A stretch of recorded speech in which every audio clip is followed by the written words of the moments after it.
பிதா குமாரன் பரிசுத்தாவியின் திரேக திருநாமம் நம் அனைவரையும் ஆசீர்வதித்து காப்பாராக. ஆமேன். திருத்துவ பண்டிகைக்கு பின்வரும் இந்த 8ஆம் ஞாயிறு இந்த ஆராதனைக்கு நீங்கள் உங்கள் இல்லங்களிலே தேவனை ஆராதிக்கும்படி உங்களை அன்போடு கூட வாழ்த்தி வரவேற்கிறோம்.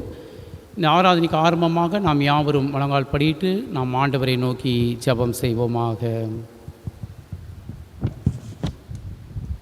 திரேக பராபரனாகிய கர்த்தாவே, தேவரீர் மேய்ச்சலின் ஆடுகளாகிய நாங்கள் உம்மை போற்றி துதித்து உமது திருவசனத்தை கேட்டு அதன் மூலமாக எங்கள் ஆத்தும பசித்தாகத்தை தீர்த்து கொள்ளும்படி இங்கே கூடி வந்திருக்கிறோம். பரமபிதாவாகிய பராபரனே, தேவரீர் உமது பரிசுத்த வசனத்தை கொண்டு உம்மை எங்களுக்கு வெளிப்படுத்தி எங்களை உமது ராஜ்யத்துக்கும் நித்திய மோட்ச பாக்கியத்துக்கும் வரவழைத்ததற்காக உம்மை துதிக்கிறோம், ஸ்தோத்திரிக்கிறோம். தேவரீர் எங்களை உமது திருவசனத்திலே திடப்படுத்தி காப்பாற்றி எங்களுக்கு நேரிடும் சகல இக்கட்டுகளிலும் அதனால் எங்களை ஆறுதல் படுத்தி எங்கள் பாவங்களெல்லாம் கிருபையாய் மன்னித்து உமது பரிசுத்த ஆவியை கொண்டு எங்களை பரிசுத்தமாக்கி உமது கிருபைக்காகவும் இரக்கத்திற்காகவும் என்றென்றைக்கு உம்மை ஸ்தோத்திரமுண்டாக கடைசியில் நித்திய மோட்ச பாக்கியத்தை எங்களுக்கு அளித்தருளும். கிருபையுள்ள பராபரனே, தேவரீர் உமது ஊழியக்கனை கொண்டு உமது திருவசனமாகிய சகல விதயங்கள் இருதயங்களில் விதைக்க சித்தமாய் இருக்கிறீரே. உம்மை துதிக்கிறோம், உம்மை ஸ்தோத்திரிக்கிறோம். நாங்கள் உமது திருவசனத்தை கவனமாய் கேட்டு எங்கள் இருதயத்திலே காத்து பொறுமையோடே கனி கொடுக்கும்படி தேவரீர் எங்களுக்கு கிருபை செய்யவே உமது நேசகுமாரனாக எங்கள் நாதர் இயேசு கிறிஸ்துவின் பொற்பாதம் பணிந்து ஜெபிக்கிறோம் ஜீவனுள்ள பிதாவே, ஆமேன். நாம் ஆண்டோடைய நாமத்து மகிமை உண்டாகவும் இந்த பரிசுத்த ஆராதனைக்கு ஆரம்பமாக 10ஆம் கீர்த்தனையை பாடி நாம் கர்த்தரை துதிப்போம். கீர்த்தனை 10. காலையும் மாலையும் எவ்வேளையும் கர்த்தரை கருத்துடனே பாடிடுவேன் என்கிற 10ஆம் கீர்த்தனையை பாடி நாம் கர்த்தரை துதிப்போம்.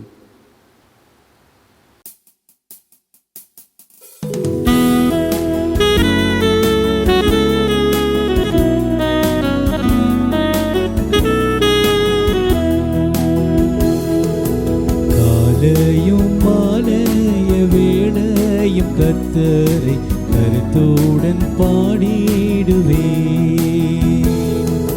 காலையும் மாலைய வேளையும் கர்த்தரை கருத்துடன் பாடிடுவே. பரிசுத்தர் பரிசுத்தர் பரிசுத்தர் என தூதர் பாடிடும் தொனி கேட்குதே. பரிசுத்தர் பரிசுத்தர் பரிசுத்தர் என தூதர் பாடிடும் தொனி கேட்குதே. கர்த்தரின் வெளிச்சம் ஜீவனின் பலனும் கிருபையும் ரட்சிப்புமானா. அஞ்சிடாமல் கலங்காமல் பயமின்றி திகிலின்றி அனுதீனம் வாழ்ந்திடுவே. காலையும் மாலைய வேளையும் கர்த்தரை கருத்துடன் பாடிடுவே. ஒன்றை நான் கேட்டேன், அதையே நாடுவேன், என்றும் முன் மகிமையை காண. ஜீவனுள்ள நாளெல்லாம் முன் ஆலயத்தில் தங்குவதை வாஞ்சித்து நாடிடுவே. காலையும் மாலைய வேளையும் கர்த்தரை கருத்துடன் பாடிடுவே. எனக்கெதிராய் பாளையமிறங்கி என் மேல் ஓர் யுத்தம் வந்தாலும் பயப்படேன். எதிராளி நிமித்தமாய் செவ்வையான பாதையில் நடத்திடுவான். காலையும் மாலைய வேளையும் கர்த்தரை கருத்துடன் பாடிடுவே. எந்தன் முகத்தை தேடுங்கள் என்று என் கர்த்தர் சொன்னதினாலே அவர் முகத்தை தேடுவேனே. கூப்பிடும் என் சத்தம் கேட்டு தயவாக பதிலளிப்பார்.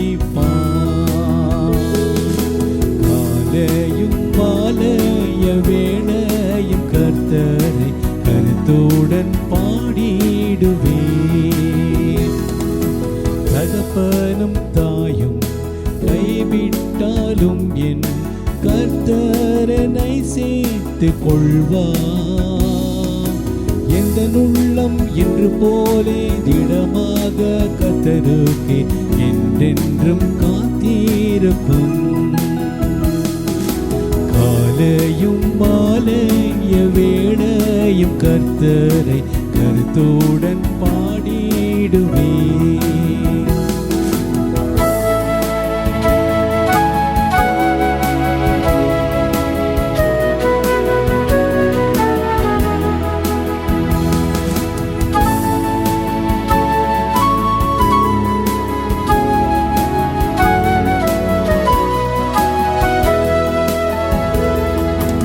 எனக்காக யாவும் செய்து மூடிப்பார். என் கர்த்தர் வாக்கென்றும் மாறார். தமக்கென்றும் பயந்திடும் பக்தர் யாவர் விருப்பமும் தவறாமல் நிறைவேற்றுவார். காலையும் மாலைய வேளையும் கர்த்தரை கருத்துடன் பாடிடுவே.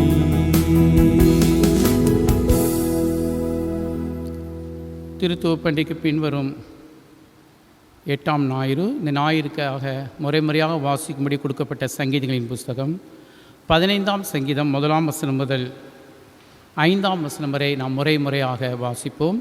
சங்கீதங்களின் புஸ்தகம் 15ஆம் சங்கீதம் 1ஆம் வசனம் முதல். சங்கீதம் 15. கர்த்தாவே, யார் உம்முடைய கூடாரத்தில் தங்குவான்? யார் உம்முடைய பரிசுத்த பர்வதத்தில் வாசம் பண்ணுவான்? உத்தமனாய் நடந்து நீதியை நடப்பித்து மனதார சத்தியத்தை பேசுகிறவனே. அவன் தன் நாவினால் புறம் கூறாமல், தான் தோழனுக்கு தீங்கு செய்யாமலும், தான் அயலான் மேல் சொல்லப்படும் நிந்தையான பேச்சை எடுக்காமலும் இருக்கிறான். ஆகாதவன் அவன் பார்வைக்கு தீர்ப்பானவன். கர்த்தருக்கு பயந்தவர்களையோ கனம் பண்ணுகிறான். ஆணையிட்டதில் தனக்கு நஷ்டம் வந்தாலும் தவறாது இருக்கிறான். நாம் எல்லோரும் சேர்ந்து வாசிப்போம். தன் பணத்தை வட்டிக்கு கொடாமலும், குற்றமில்லாதவன் விரோதமாய் பரிதானம் வாங்காமலும் இருக்கிறான். இப்படி செய்கிறவன் என்றென்றைக்கும் அசைக்கப்படுவதில்லை. பிதாவுக்கும் குமாரனுக்கும் பரிசுத்த ஆவியானவருக்கும் மகிமை உண்டாவதாக. ஆதியிலும் இப்பொழுதும் எப்பொழுதுமான சதா காலங்களில் இருக்கிறபடியே ஆமென்.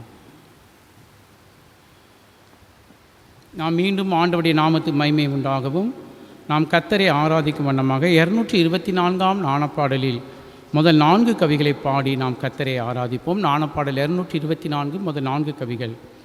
ஒளியாம் இயேசுவே ராம் சென்ற பின் இப்போது அருளின் பொழுது புது பிரகாசத்தோடு என் மேல் உதித்தது. நித்திரை விட்டு நான் உம்மிடம் சேர்வதே என் நெஞ்சின் வாஞ்சைதான். நாணப்பாடல் 224 முதல் 4 கவிகளை பாடும்.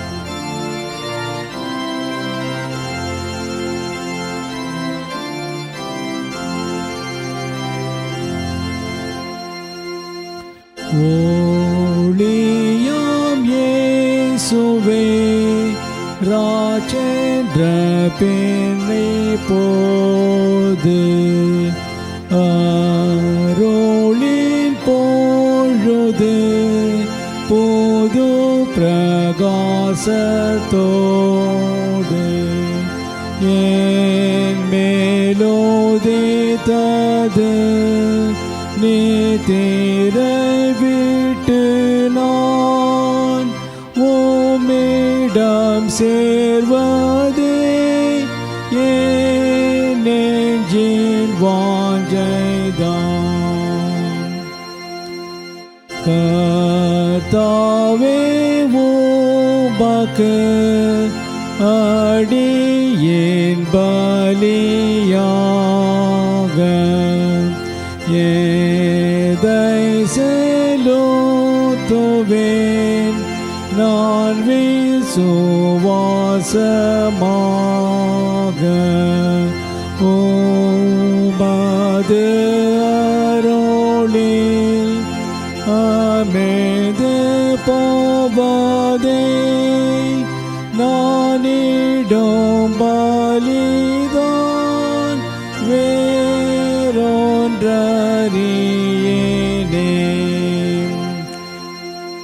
ஏனாத்துமாவே வார்த்தையே உமக்கு சொந்தமாக நான் ஒப்படைக்கிறேன், அதை நீ தயவாக மனப்போரிந்தன்பாய் சுத்திகரிக்கவும் உமது ஆவியால் பிரகாசிப்பிக்கவும்.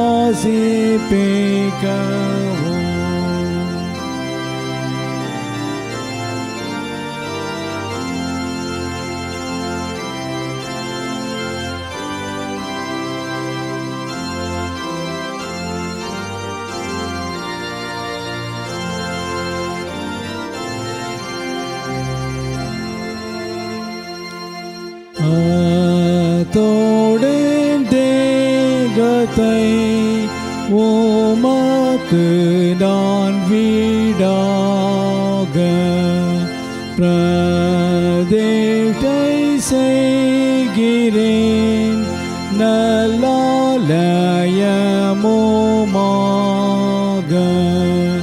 ஓமாலின் ஜீவனே நான் இந்த நாளிலும் பிழை தோழைக்கவே என்னில் நிலைத்தேரும்.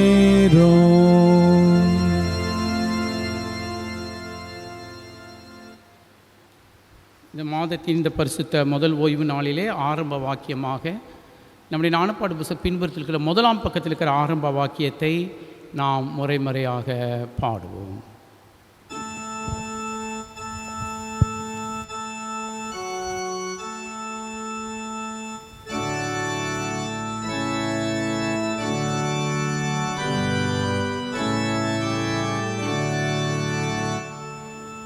பராபரன் எங்களுக்கு இறங்கி எங்கள் மேல் கிருபையாயிருக்க கடவா. ஆசீர்வாதத்தை நம்மீது பொழிந்தருள்வாராக. பராபரன் தம்முடைய முகத்தை எங்கள் மேல் பிரகாசிக்க பண்ண கடவா. அதனால் அவருடைய வழி பூமியிலே விளங்குவதாக.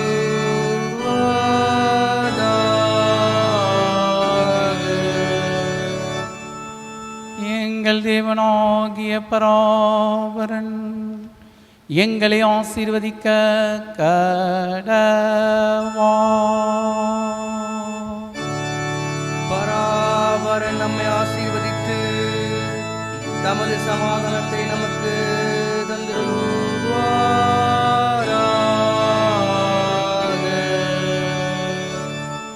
பிதாவுக்கும் குமாரனுக்கும் பரிசுத்த ஆவியானவருக்கு மகிமை உண்டாவதாக.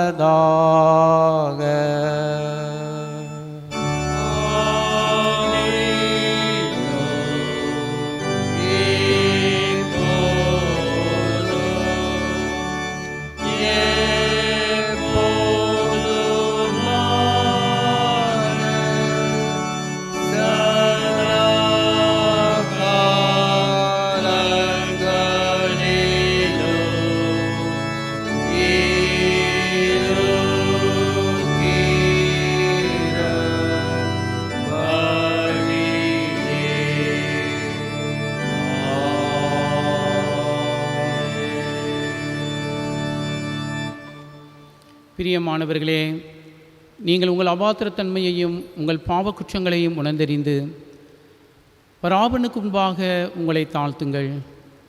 அவரிடத்திலே சகாயத்தையும் மன்னிப்பையும் கிருபையும் தேடி ஆயக்காரனைப் போல் பராபரனே, பாவிகளாகிய எங்கள் பேரில் கிருபை உள்ளவராகும் என்று சொல்லி நாம் யாவரும் முழங்கால் படியிட்டு கெஞ்சி மன்றாடுவோம். வாருங்கள்.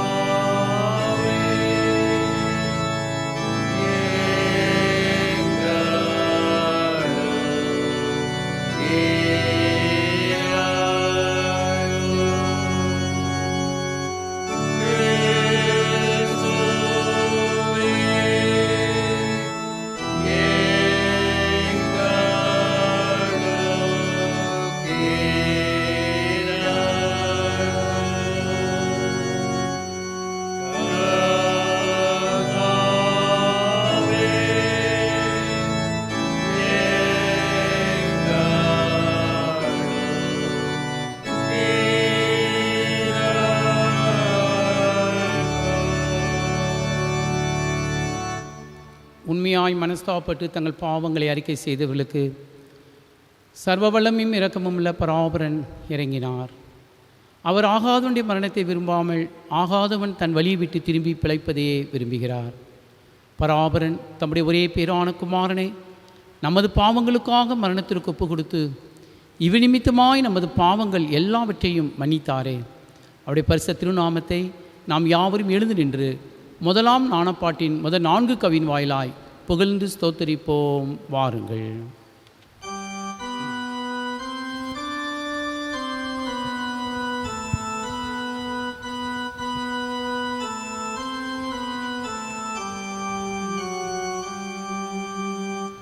தேவான்புக்காக உன்னத கர்த்தாவுக்கு புகழ்ச்சி. என் பாவக்கேட்டை நீக்கின அது மகோத்திரட்சி. மெய் சமாதானமென்றைக்கும்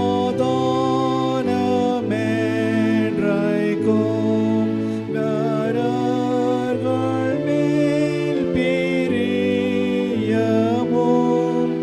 உண்டாமிரக்கம் பெற்றோம்.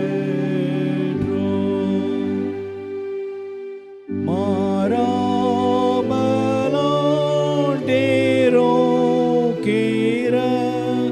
மகத்துவ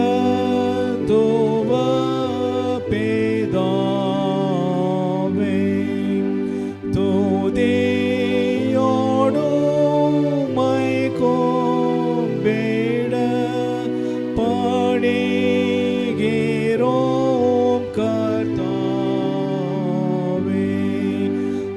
அளவிலா பலமாய் நீர் நினைத்த யாவும் செய்கிறீர். மாபாக்கிய அடியான் ஆயேசு தேவமைந்தனே, கடன்களை செலுத்தி கேட்டோரை மீட்ட மீட்பரே. மாசற்ற ஆட்டுக்குட்டி மாகர்த்தரே தயாபரா. அடியார் சத்தம் கேட்டெல்லாம் சபைக்கும் நீர் இரங்கும்.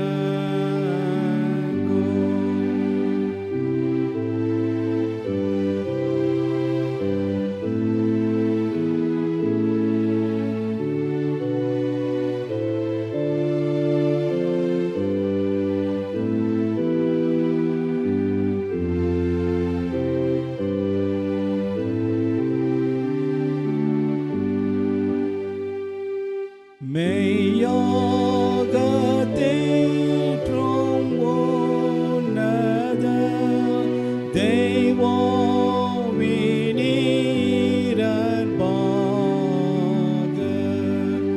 இறங்கி கிறிஸ்து தாமுற்ற சவால் பெரியமாக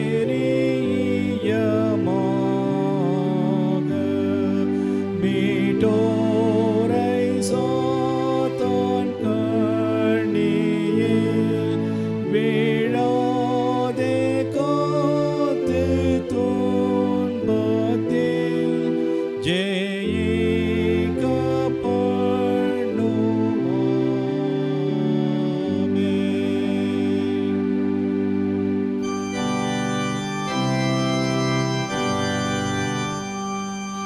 கர்த்தரானவர் உங்களோடு இருப்பாராக.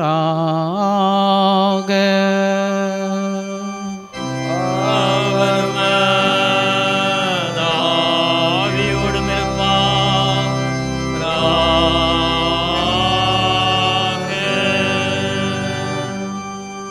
ஆண்டவரை நோக்கி ஜெபம் செய்வோமாக.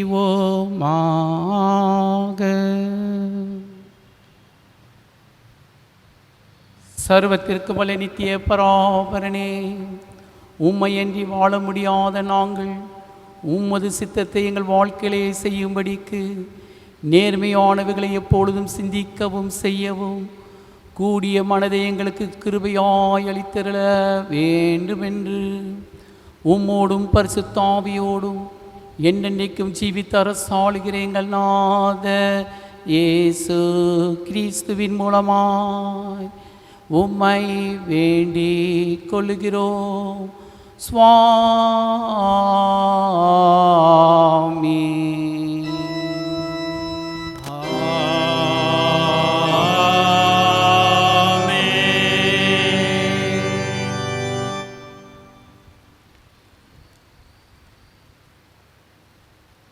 திருத்துவ பண்டிகைக்கு பின்வரும் 8ஆம் ஞாயிறு. இந்த நாளுக்கென்று குறிக்கப்பட்டு இருக்கிற பழைய ஏற்பாட்டு பகுதியை நாம் வாசிக்க பயபக்தியுடன் கேட்போமாக. அது எரேமியா தீர்க்கதரிசியின் புஸ்தகம் 15ஆம் அதிகாரம் 19ஆம் வசனம் முதல் 21ஆம் வசனம் வரை அடங்கியிருக்கிற பழைய ஏற்பாட்டு பகுதியை வாசிக்க நாம் பயபக்தியுடன் கேட்போமாக. எரேமியா தீர்க்கதரிசியின் புஸ்தகம் 15ஆம் அதிகாரம் 19ஆம் வசனம் முதல் 21ஆம் வசனம் வரை. இது நிமித்தம் நீ திரும்பினால் நான் உன்னை திரும்ப சீர்படுத்துவேன். என் முகத்துக்கு முன்பாக நிலைத்தும் இருப்பாய். நீ தீர்ப்பானது நின்று விலையேற பெற்று பிரித்தெடுத்ததால் என் வாய் போல் இருப்பாய். நீ அவர்களிடத்தில் திரும்பாமல் அவர்கள் உன்னிடத்தில் திரும்புவார்களாக என்று கர்த்தர் சொல்லுகிறார். உன்னை இந்த ஜனத்துக்கு எதிரே அரணான வெண்கல அலங்கமாக்குவேன். அவர்கள் உனக்கு விரோதமாய் யுத்தம் பண்ணுவார்கள், ஆனாலும் உன்னை மேற்கொள்ள மாட்டார்கள். உன்னை ரட்சிப்பதற்காகவும் உன்னை தப்புவிப்பதற்காகவும் நான் உன்னுடனே இருக்கிறேன் என்று கர்த்தர் சொல்லுகிறார். நான் உன்னை பொல்லாதவர்களின் கைக்கு தப்புவித்து உன்னை பலவந்தரின் கைக்கு நீங்களாக்கி விடுவிப்பேன் என்றார் என்பதே. நாம் யாவரும் சேர்ந்து கர்த்தரை ஸ்தோத்திரிப்போம். சேனைகளின் கர்த்தரே நீர் பரிசுத்தர், எல்லாம் வல்ல கர்த்தரே நீர் பரிசுத்தர், சேனைகளின் கர்த்தரே நீர் பரிசுத்தர், பரிசுத்தர், பரிசுத்தர். ஆமென். அந்தபடி நாளுக்கொண்டு குறிக்கப்பட்டிருக்கிற நிருப வாக்கியத்தை வாசிக்க நாம் பயபக்தியுடன் கேட்போமாக. அது அப்போஸ்தலனாகிய பவுலடிகளார் ரோமருக்கு எழுதின நிருபம் 8ஆம் அதிகாரம் 12ஆம் வசனம் முதல் 17ஆம் வசனம் வரை அடங்கியிருக்கிற நிருப வாக்கியத்தை வாசிக்க நாம் கவனத்துடன் கேட்போம். ரோமர் 8ஆம் அதிகாரம் 12ஆம் வசனம் முதல் 17ஆம் வசனம் வரை வாசிக்க கேட்போம். ஆகையால் சகோதரரே, மாம்சத்தின்படி பிழைப்பதற்கு நாம் மாம்சத்துக்கு கடனாளிகள் அல்ல. மாம்சத்தின்படி பிழைத்தால் சாவீர்கள், ஆவியினாலே சரீரத்தின் செய்கைகளை அழித்தால் பிழைப்பீர்கள். மேலும் எவர்கள் தேவனுடைய ஆவியினாலே நடத்தப்படுகிறார்களோ அவர்கள் தேவனுடைய புத்திரராய் இருக்கிறார்கள். அந்தப்படி திரும்பவும் பயப்படுகிறதற்கு நீங்கள் அடிமைத்தனத்தின் ஆவியை பெறாமல் அப்பா பிதாவே என்று கூப்பிட பண்ணுகிற புத்திர சுவிகாரத்தின் ஆவியை பெற்றீர்கள். நாம் தேவனுடைய பிள்ளைகளாய் இருக்கிறோம் என்று ஆவியானவர் தாமே நம்முடைய ஆவியுடனே கூட சாட்சி கொடுக்கிறார். நாம் பிள்ளைகளானால் சுதந்திரமாமே, தேவனுடைய சுதந்திரரும் கிறிஸ்துவுக்கு உடன் சுதந்திரமாமே. கிறிஸ்துவுடனே கூட நாம் மகிமைப்படும்படிக்கு அவருடனே கூட பாடுபட்டால் அப்படியாகும் என்பது. வாசிக்கும்படியாக கொடுக்கப்பட்ட நிருப வாக்கியம் வாசித்து முடிந்தது. பரிசுத்த ஆவியானவர் தாமே இந்த திருவசனங்களை கொண்டு நாம் ஒவ்வொருவரையும் பரிசுத்தப்படுத்தி காப்பாராக. ஆமேன்.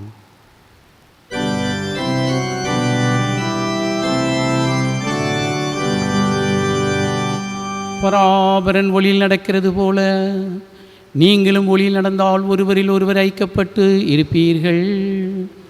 அவருடைய குமாரனாகிய இயேசு கிறிஸ்துவின் இரத்தம் சகல பாவங்களை நீக்கி நம்மை சுத்திகரிக்கின்றது.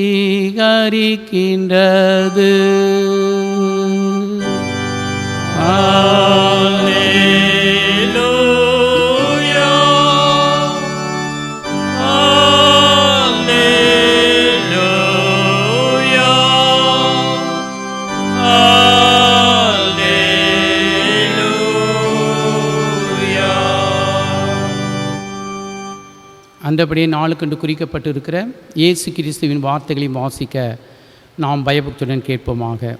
அது பரிசுத்த மத்தேயு எழுதின சுவிசேஷம் 7ஆம் அதிகாரம் 15ஆம் வசனம் முதல் 21ஆம் வசனம் வரை அடங்கியிருக்கிற இயேசு கிறிஸ்துவின் வார்த்தைகள். பரிசுத்த மத்தேயு எழுதின சுவிசேஷம் 7ஆம் அதிகாரம் 15ஆம் வசனம் முதல் 21ஆம் வசனம் வரை வாசிக்க நாம் பயபக்தியுடன் நம்முடைய வீடுகளில் எழுந்து நின்று கேட்போமாக. கள்ளத்தீர்க்கதரிசிகளுக்கு எச்சரிக்கையாயிருங்கள். அவர்கள் ஆட்டுத்தோலை போர்த்து கொண்டு உங்களிடத்திலே வருவார்கள். உள்ளத்திலோ அவர்கள் பட்சிக்கிற ஓநாய்கள். அவர்களுடைய கனிகளினாலே அவர்களை அறிவீர்கள். முட்செடிகளில் திராட்சை பழங்களையும் முட்பூண்டுகளில் அத்திப்பழங்களையும் பறிக்கிறார்களா? அப்படியே நல்ல மரமெல்லாம் நல்ல கனிகளை கொடுக்கும், கெட்ட மரமோ கெட்ட கனிகளை கொடுக்கும்.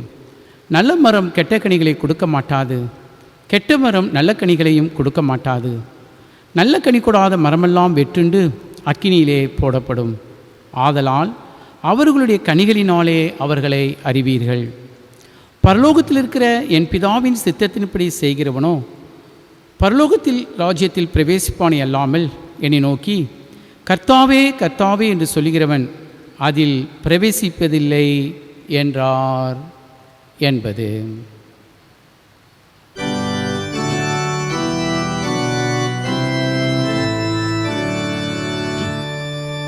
பராபரனுடைய நல்ல வார்த்தைக்காக அவருக்கு தோத்திரா. கிறிஸ்துவே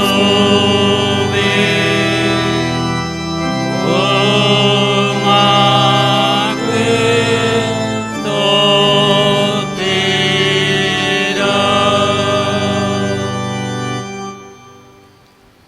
நாம் உலகமெங்கும் கர்த்தரை ஆராதித்து கொண்டிருக்கிற சகல பரிசுத்தவான்களோடும் விசுவாசிகளோடும் நாம் ஆவில் ஒருமனப்பட்டவர்களாய் நம்முடைய கிறிஸ்துவ விசுவாசத்தை உயிர்த்தெழுதலின் நம்பிக்கையோடு எதிர்நோக்கினவர்களாய் நாம் கண்களை மூடி பயபக்தியுடன் அறிக்கை செய்வோம். வாருங்கள். பரலோகத்தையும் பூலோகத்தையும் படைத்த சர்வத்திற்கு பல பிதாவாகிய பராபரனை விசுவாசிக்கிறேன். அவருடைய ஒன்றான குமாரனாகிய நம்முடைய நாதர் இயேசு கிறிஸ்துவை விசுவாசிக்கிறேன். இவர் பரிசுத்தாவினால் கற்பமாக உட்பவித்து கன்னிமரியாரிடத்தில் பிறந்து பொதி பிலாத்தின் கீழ் பாடுபட்டு சிலுவையில் அறைந்து மரித்து அடக்கம் செய்யப்பட்டார். பாதாளங்களில் இறங்கி 3ஆம் நாள் மரித்தோரிடத்திலிருந்து உயிர்த்தெழுந்தளினார்.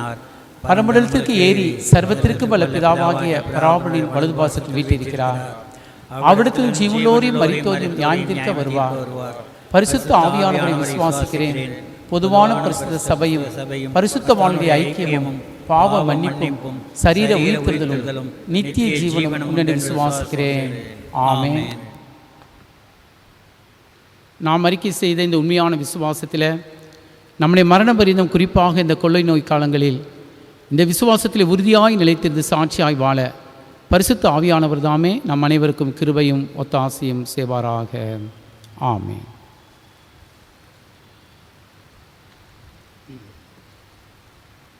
கிறிஸ்துவுக்குள் அன்பார்ந்த ஆண்டவருடைய அடியார்களே, இந்த நாளிலும் நம்முடைய திருச்சபையின் விசுவாசிகள் வருகிற வாரத்தில் தங்கள் பிறந்த நாளை, திருமண நாளை கொண்டாடுகிற அடியார்களுக்கு கர்த்தரை ஸ்தோத்திரிப்போம். மற்றும் வியாதியிலிருந்து விடுதலை பெற்றவர்கள் தங்களுக்காக ஜெபம் செய்ய வேண்டி கேட்டுக்கொண்ட யாவருக்காகவும் நாம் யாவரும் உருக்கத்தோடு நம்முடைய வீடுகளில் ஒருமனப்பட்டவர்களுக்காக ஜெபிப்போம்.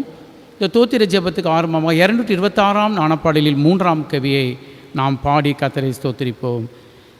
நீரளிக்கும் நன்மையாவும் எண்ணி முடியாதது, எந்த சாதுரிய நாவும் உம்முடைய அன்புக்கு தக்க தோத்திரங்களை சொல்வதற்கு பலத்தை பெற்றதிலே மா விஸ்தாரம் உம்முடைய உபகாரம். 226ஆம் நாணப்பாடலில் 3ஆம் கவி பாடி நாம் யாவரும் ஸ்தோத்திர ஜெபத்துக்குள்ளாய் கடந்து செல்வோம்.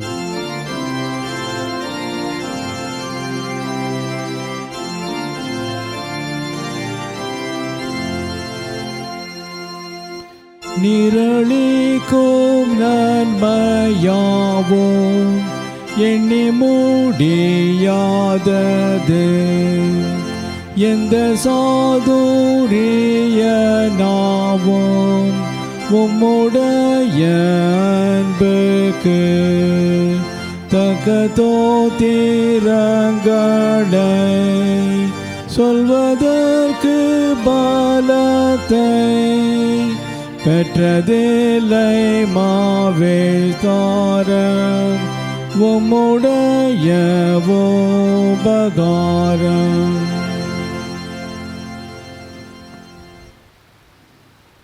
சிங்கக்குட்டிகள் பசியாய் கடந்து தாழ்ச்சியடையும். கர்த்தரை நம்புகிறவர்களுக்கு ஒரு குறைவும் இல்லை. இந்த ஏழை கர்த்தரை நோக்கி கூப்பிட்டான். கர்த்தர் அவன் சத்தத்தை கேட்டு அவனை எல்லா இக்கட்டுகளுக்கும் நீங்களாக்கி ரட்சித்தார். நாம் யாவரும் ஆண்டவரை நோக்கி ஜெபம் செய்வோம்.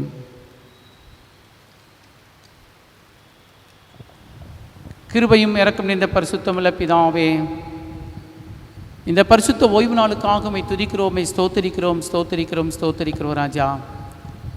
உம்முடைய சுத்த கிருபையினாலே இந்த 2020ஆம் ஆண்டின் 6 மாதங்களை 7 மாதங்களை நாம் முடித்து இந்த 8ஆம் மாதத்தின் இந்த முதல் ஓய்வு நாளிலே கர்த்தாவே, நாங்கள் எங்கள் குடும்பத்தோடுமே ஆராதிக்கும்படி தந்த கிருபைக்காக உம்மை துதிக்கிறோம், ஸ்தோத்தரிக்கிறோம் ஸ்தோத்தரிக்கிறோம் அப்பா. கர்த்தாவே, இந்த வாரியிற வாரங்களிலே நாட்களில் இந்த நாளிலும் தங்கள் பிறந்த நாளை கொண்டாடுகின்ற அடியாருக்காக நன்றி செலுத்துகிறோம். கர்த்தாவே, தாயின் கற்பத்திலிருந்து நீர் வெளிக்கொண்டு வந்தீர். இந்த உலக வாழ்க்கையை இம்மட்டுமாய் நீர் காப்பாற்றினீர் ராஜா. அதுக்காக நன்றி நிறைந்த உள்ளத்தோடு கூட உம்மை துதிக்கிறோம் ஸ்தோத்தரிக்கிறோம். ஒவ்வொரு நொடியும், ஒவ்வொரு நிமிடமும், ஒவ்வொரு மணிக நேரமும், ஒவ்வொரு நாளும் நாங்கள் கடப்பது எவ்வளவு கஷ்டம் ராஜா. இந்த உலக வனாந்திர வாழ்க்கையில் எங்கள் பிதாக்களைப் போல நாங்கள் அந்நியரும் பரதேசிகளுமாய் இருக்கிறோம் ராஜா.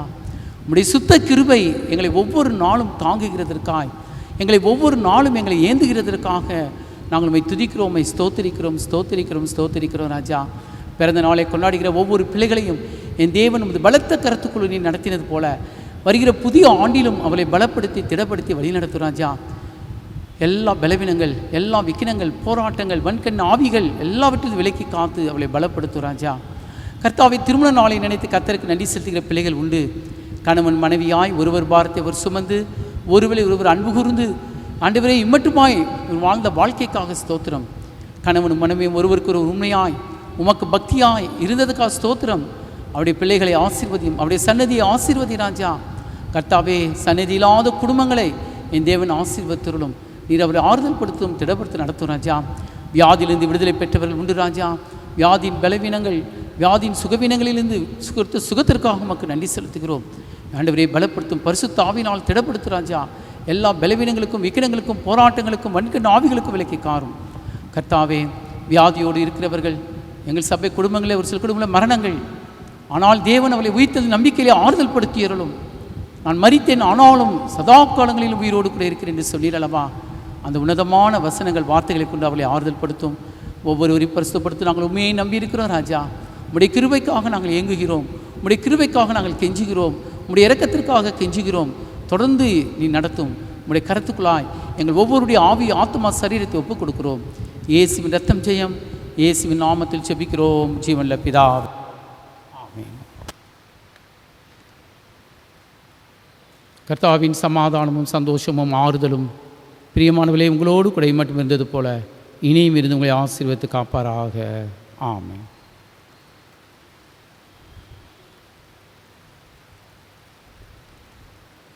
நாம் இப்பொழுது கர்த்தருடைய செய்தியை கேட்க இருக்கின்றோம்.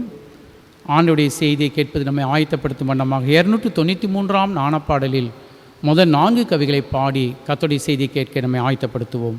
நாணப்பாடல் 293 முதல் 4 கவிகள். பகலோன் கதிரைப் போலவே இயேசுவின் ராஜரீகமே பூலோகத்தில் வியாபிக்கும், நீடொளி காலம் வர்த்திக்கும்.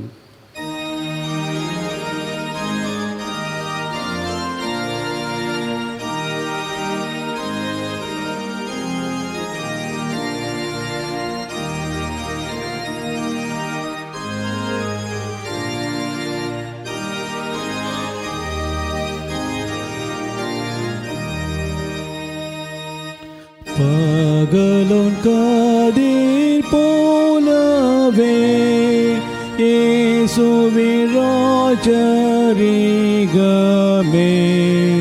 பூலோகத்தில் வியாபிக்கும்,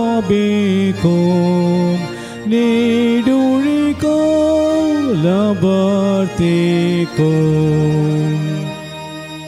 பற்பல ஜாதி தேசத்தார் தெய்வீக அன்பை போற்றுவார். பாலரும் இன்ப ஓசையாய் சந்தோஷமாய் நன்மிட்பராஜமெங்குமே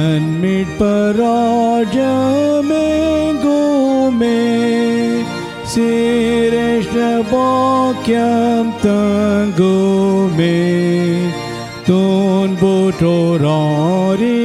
தேருவார்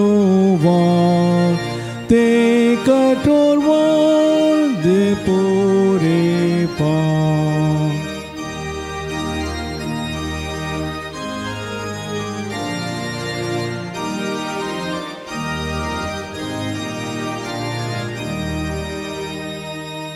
பூலோகமாந்தர்யாவரோம்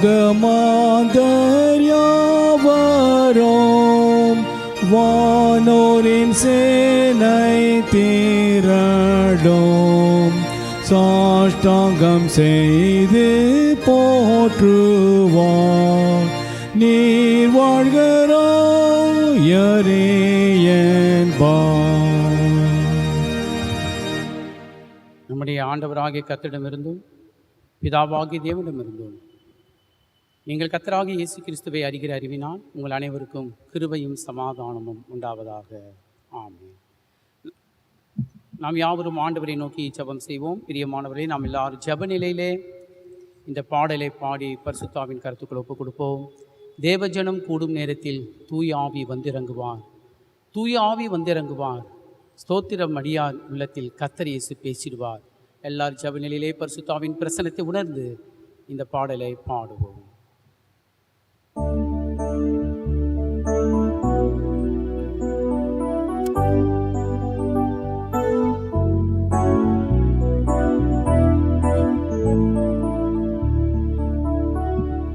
தேவஜனம் கூடும் நேரத்தில் தூய ஆவி வந்திறங்குவார், தூய ஆவி வந்திறங்குவார்.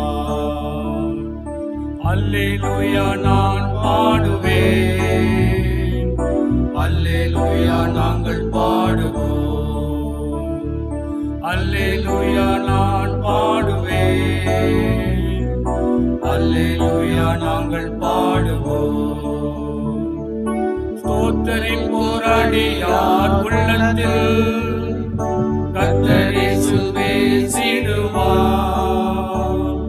ஸ்தோத்தரின் போராடியார் உள்ளத்தில் கர்த்தர் இயேசு பேசிடுவார். கவலை துன்பம் நீங்கிடுவார், கர்த்தர் வாக்கு மாறினாரே.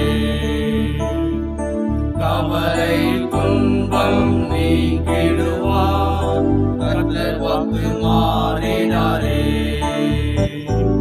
தேவஜனம் கூடும் நேரத்தில் தூய ஆவி வந்திறங்குவார், தூய ஆவி வந்திறங்குவார். கல்மனம் படைத்தோர் உள்ளத்தை கர்த்தர் இயேசு உடைத்திடுவார். கல்மனம் படைத்தோர் உள்ளத்தை கர்த்தர் இயேசு உடைத்திடுவார். பாவம் சாபம் உணர்த்திடுவார், பரிசுத்தமாக்கிடுவார்.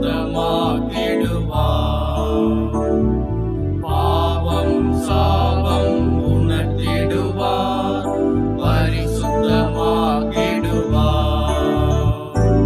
தேவஜனம் கூடும் நேரத்தில் தூய ஆவி வந்திடுவார், தூய ஆவி வந்திறங்குவார்.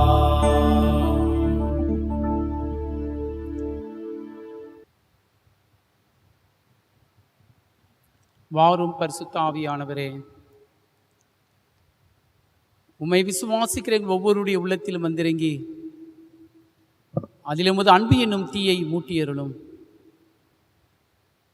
வேத வசனங்களை ஆராய்ந்து பாருங்கள், அவைகளால் உங்களுக்கு நித்திய ஜீவன் உன்னென்று சொன்னீரல்லவா. உம்முடைய வார்த்தை நாங்கள் தியானிக்கும் பொழுது எங்கள் உள்ளங்கள் குளிர்ந்து விட்டு எரியும்படியா நீர் எங்களோடு பேசு ராஜா. நாங்கள் கேட்கிறோம், உம்முடைய வசனம் மாத்திரமே எங்கள் வாழ்க்கையில் சத்தியமாகட்டும் சுவாமி. ஆமென். கிறிஸ்துவுக்கள் அன்பார்ந்த ஆண்டவருடைய அடியார்களே, இன்றைக்கு திருத்துவ பண்டிகைக்கு பின்வரும் 8ஆம் ஞாயிற்றுக்கிழமையில் நம்முடைய தியானத்திற்காக கொடுக்கப்பட்ட வேத பகுதியை வாசித்து நாம் பரிசுத்த ஆவியானுடைய துணையோடு நாம் தியானம் செய்வோம். அது பரிசுத்த அப்போஸ்தலனாகிய யாக்கோபு எழுதின பொதுவான நிருபம் 1 அதிகாரம் 21 வசனம் முதல் 27 வசனம் வரை நாம் வாசிக்க கவனத்தோடு கேட்போம். யாக்கோபு 1 அதிகாரம் 21 வசனம் முதல் 27 வசனம் வரை நான் வாசிக்கிறேன், நான் கவனத்தோடு கேட்போம். ஆகையால் நீங்கள் எல்லாவித அழுக்கையும் கொடிய துர்குணத்தையும் ஒழித்துவிட்டு உங்கள் உள்ளத்தில் நாட்டப்பட்டதாயும் உங்கள் ஆத்துமாக்களை ரட்சிக்க வல்லமை உள்ளதாருமாய் இருக்கிற வசனத்தை சாந்தமாய் ஏற்றுக்கொள்ளுங்கள். அல்லாமலும் நீங்கள் உங்களை வஞ்சியாதபடிக்கு திருவசனத்தை கேட்கிறது மாத்திரமல்ல, அதன்படி செய்கிறவர்களாகவும் இருங்கள். எண்ணத்தினாலெனில் ஒருவன் திருவசனத்தை கேட்டும் அதன்படி செய்யாதானால் கண்ணாடியில் தன் சுவாப முகத்தை பார்க்கிற மனுஷனுக்கு ஒப்பாயிருப்பான். அவன் தன்னைதானே பார்த்து அவ்விடம் விட்டு போனவுடனே தன் சாயல் இன்னதென்று மறந்து விடுவான். சுயாதீன பிரமாணமாகிய பூரண பிரமாணத்தை உற்று பார்த்து அதில் நிலைத்திருக்கிறவர்களே கேட்கிறதை மறக்கிறவராயிராமல் அதை கேட்டு கிரியை செய்கிறவர்களாயிருந்து தன் செய்கைகளில் பாக்கியவான்களாயிருப்பார்கள். உங்களில் ஒருவன் தன் நாவை அடக்காமல் தன் இதயத்தை வஞ்சித்து தன்னை தேவபக்தி உள்ளவன் என்று எண்ணினால் அவனுடைய தேவபக்தி வீணாயிருக்கும். திக்கட்ட பிள்ளைகளும் விதவைகளும் படும் உபத்திரவத்திலே அவளை விசாரிக்கிறதும் உலகத்தால் கரைப்படாதபடிக்கு தன்னை காத்து கொள்கிறதுமே பிதாவாகி தேவனுக்கு முன்பாக மாசில்லாத சுத்தமான பக்தியாயிருக்கிறது என்பது. கிறிஸ்துவுக்குள் அன்பார்ந்த ஆண்டவருடைய அடியார்களே, இந்த நாளிலே நம்முடைய தியானத்திற்காக கொடுக்கப்பட்ட வேத பகுதியை நாம் வாசிக்க கவனத்தோடு கேட்டோம் அல்லவா? இன்றைக்கு திருத்துப்படி பின்வரும் 8ஆம் ஞாயிற்றுக்கிழமையில் நான் பசுமையாய் வாழ நான் என்ன செய்ய வேண்டும் என்று நாம் ஒவ்வொரு வாரமும் தியானித்து கொண்டு வருகிறோம். இன்றைக்கு அதுதான் நாம் பசுமையாய் வாழ என்ன செய்ய வேண்டும் நம்முடைய படிவாக்கியத்தில் நாம் பாட கேட்டோம் அல்லவா? அது 1 யோவான், அருமையான படிவாக்கியம். 1 யோவான் 1 அதிகாரம் 7 வசனத்தில் அவர் ஒளியில் நடக்கிறது போல நாமும் ஒளியில் நடந்தால் ஒருவரில் ஒருவர் ஐக்கியப்பட்டு இருப்போம். அதுதான் இன்றைக்கு படிவாக்கியம். அவர் ஒளியில் நடக்கிறது போல நீங்களும் ஒளியில் நடவுங்கள். அப்போ இன்றைக்கி பொருள் என்னவென்று சொன்னால், நான் பசுமையாய் வாழ ஒளியில் நடக்க வேண்டும். Walk in the light. நான் ஒளியிலே நடக்க வேண்டும். நான் ஒளியில் நடந்தால் நான் பசுமையாய் வாழ முடியும் என்பதை தான் இன்றைக்கு எல்லா வேத பகுதியிலும் நமக்கு சொல்லுவதை நாம் பார்க்கின்றோம். ஆகவே நான் பசுமையாய் வாழ என்ன செய்ய வேண்டும்? நான் ஒளியில் நடக்க வேண்டும். அதுதான் படிவாக்கியம். நம்முடைய லுத்தரன் திருச்சபை ஆராதனை முறைகளிலே எல்லா டெக்ஸ்ட்டும் நாம் வாசிக்கிற 6 திருமறை பகுதிகள் படிவாக்கியத்தோடு சேர்த்து எல்லாமே ஒன்றை ஒன்று தொடர்புடையதாக இருக்கும். அதில் எல்லா பொருளும் மையமாக படிவாக்கியத்தில் இருக்கும். அதுதான் அவர் ஒளியில் நடக்கிறது போல நீங்களும் ஒளியில் நடந்தால் ஒருவர் ஒருவர் ஐக்கப்பட்டு இருப்பீர்கள். ஒளியில் நடவுங்கள், அதுதான் இன்றைக்கு பொருள். முதலாவது, ஒளியில் நடக்குதல் என்றால் என்ன? ஒளியில் நடப்பது என்றால் என்ன? நடப்புகிறோம். பொருள் என்ன? ஒளியில் நடவுங்கள். ஒளியில் நடக்குங்கள், ஒளியின் பிள்ளைகள். இது நம்ம கேள்விப்பட்ட இயேசு அடிக்கடி சொல்கிறார். ஒளியின் பிள்ளைகள், பிரபஞ்சத்தின் பிள்ளைகள் என்றெல்லாம் பிரித்து சொல்லுகின்றார். ஆக ஒளியில் நடவுங்கள், வாக் இன் த லைட், அல்லது ஒளியின் பிள்ளைகளாயிருங்கள். அப்படி என்றால் என்ன அர்த்தம்? முதல் தலைப்பு, ஒளியில் நடக்குதல் என்றால் என்ன? ஒளியின் பிள்ளைகள் என்றால் யார்? அதே தான் இன்றைக்கு நிருப வாக்கியமும் பிரசங்க பகுதியும் நமக்கு அழகாக சொல்லுகிறது. படிவாக்கியம், பிரசங்க பகுதி, நிருப வாக்கியம், 2 பிரசங்க பகுதி நிருபவாக்கியம் 1. ஒளியின் பிள்ளைகள் என்றால் யார்? ஒளி நடக்குதல் என்றால் என்ன? அருமையாக இன்றைக்கு நாம் வாசிக்க கேட்டோம் அல்லவா? இன்றைக்கு பிரசங்க நிருப வாக்கியமும் பிரசங்க பகுதியும் அதுதான் வாசிக்கிறோம். ஒளி நடத்தல் என்றால் என்ன? குறுக்கமாக சொல்லப்போனால் இயேசுவை ஏற்றுக்கொள்ளுகிற அனுபவமே ஒளியில் நடக்கிற அனுபவம். ஒளியின் பிள்ளைகள் யார்? ஒளியின் பிள்ளைகள் பெந்தெகோஸ்தே சபையினர் சொல்வார்கள் ரட்சிக்கப்பட்டவர்கள். இங்கே பவுலடிகளார் ஆழமாக சொல்லும்போது யோவான் 1 யோவான் 1 யோவான் அவர்கள் சொல்லும்போதும் யார் ஒளியின் பிள்ளைகள்? இயேசுவை ஏற்றுக்கொள்கிறவர்கள் தான், ஏற்றுக்கொண்டவர்கள் தான் ஒளியின் பிள்ளைகள். அதுதான் ஒளியில் நடக்கின்ற ஒரு வாழ்க்கை என்று சொல்லி பார்க்கிறோம். வாசிக்க கேட்போமா? யார் ஒளியின் பிள்ளைகள்? வெளிப்படுத்தின விசேஷம் 5ஆம் அதிகாரம் 9, 10 வசனத்தை நாம் வாசிக்க கேட்போம். தேவரீர் புஸ்தகத்தை வாங்கவும் அதன் முத்திரைகளை உடைக்கவும் பாத்திரராய் இருக்கிறீர். ஏனெனில் நீர் அடுக்கப்பட்டு சகல கோத்திரங்களிலும் பாஷைக்காரரிலும் ஜனங்களிலும் ஜாதிகளிலும் இருந்து எங்களை தேவனுக்கென்று உம்முடைய இரத்தத்தினாலே மீட்டுக்கொண்டு எங்கள் தேவனுக்கு முன்பாக எங்களை ராஜாக்களும் ஆசாரிகளும் ஆக்கினீர். நாங்கள் பூமியிலே அரசாளுவோம் என்று புதிய பாட்டை பாடினார்கள். எங்களை ராஜாக்களும் ஆசாரியர்களும் ஆக்கினவர். வெளிப்படுத்தின விசேஷத்தில் அலுமையாசு 5ஆம் அதிகாரத்தில் எங்களை சகல கோத்திரங்களிலிருந்தும் இந்த பூமியிலிருந்தும் இந்த ராஜ்யத்திலிருந்தும் எங்களை மீட்டெடுத்து உம்முடைய இரத்தத்தினாலே எங்களை சுத்திகரித்து எங்களை ராஜாக்களாகவும் ராஜரீக கூட்டமாகவும் மாற்றினீர். இவர்கள்தான் ஒளியின் பிள்ளைகள், இவர்கள்தான் ஒளியில் நடக்கிறவர்கள். இவருடைய கனிகளை பற்றி தான் இன்றைக்கு சுவிசேஷ பகுதியும் நிருப வாக்கியமும் அழகாக நமக்கு சொல்லுகின்றது. அடுத்தது யார் பாருங்க, ஒளியின் பிள்ளைகள். யார் ஒளியில் நடக்குதல் என்றால் என்ன? 1 பேதுரு 1ஆம் அதிகாரம் 18ஆம் 19ஆம் வசனத்தை பார்ப்பிலானால், உங்களை அழைத்தவர் பரிசுத்தராய் இருக்கிறது போல நீங்களும் உங்கள் நடக்கைகள் எல்லாவற்றிலேயும் பரிசுத்தமாய் இருங்கள். குற்றமில்லாத மாசற்ற ஆட்டுக்குட்டியாகிய கிறிஸ்துவின் விலையேற பெற்ற இரத்தத்தினாலே மீட்கப்பட்டீர்கள் என்று அறிந்திருக்கிறீர்களே. குற்றமில்லாத பட்ட பாடுகளினால், நீங்கள் வெள்ளினாலும் அல்ல பொன்னினாலும் அல்ல, குற்றமில்லாமல் பட்ட பாடுகளினாலும் அவருடைய இரத்தத்தினாலும் மீட்கப்பட்டவர்கள். அவர்கள் தான் ஒளியின் பிள்ளைகள். அவருடைய வாழ்க்கை தான் ஒளியில் நடக்கின்ற வாழ்க்கை என்பதை நாம் புரிந்து கொள்ள வேண்டும்.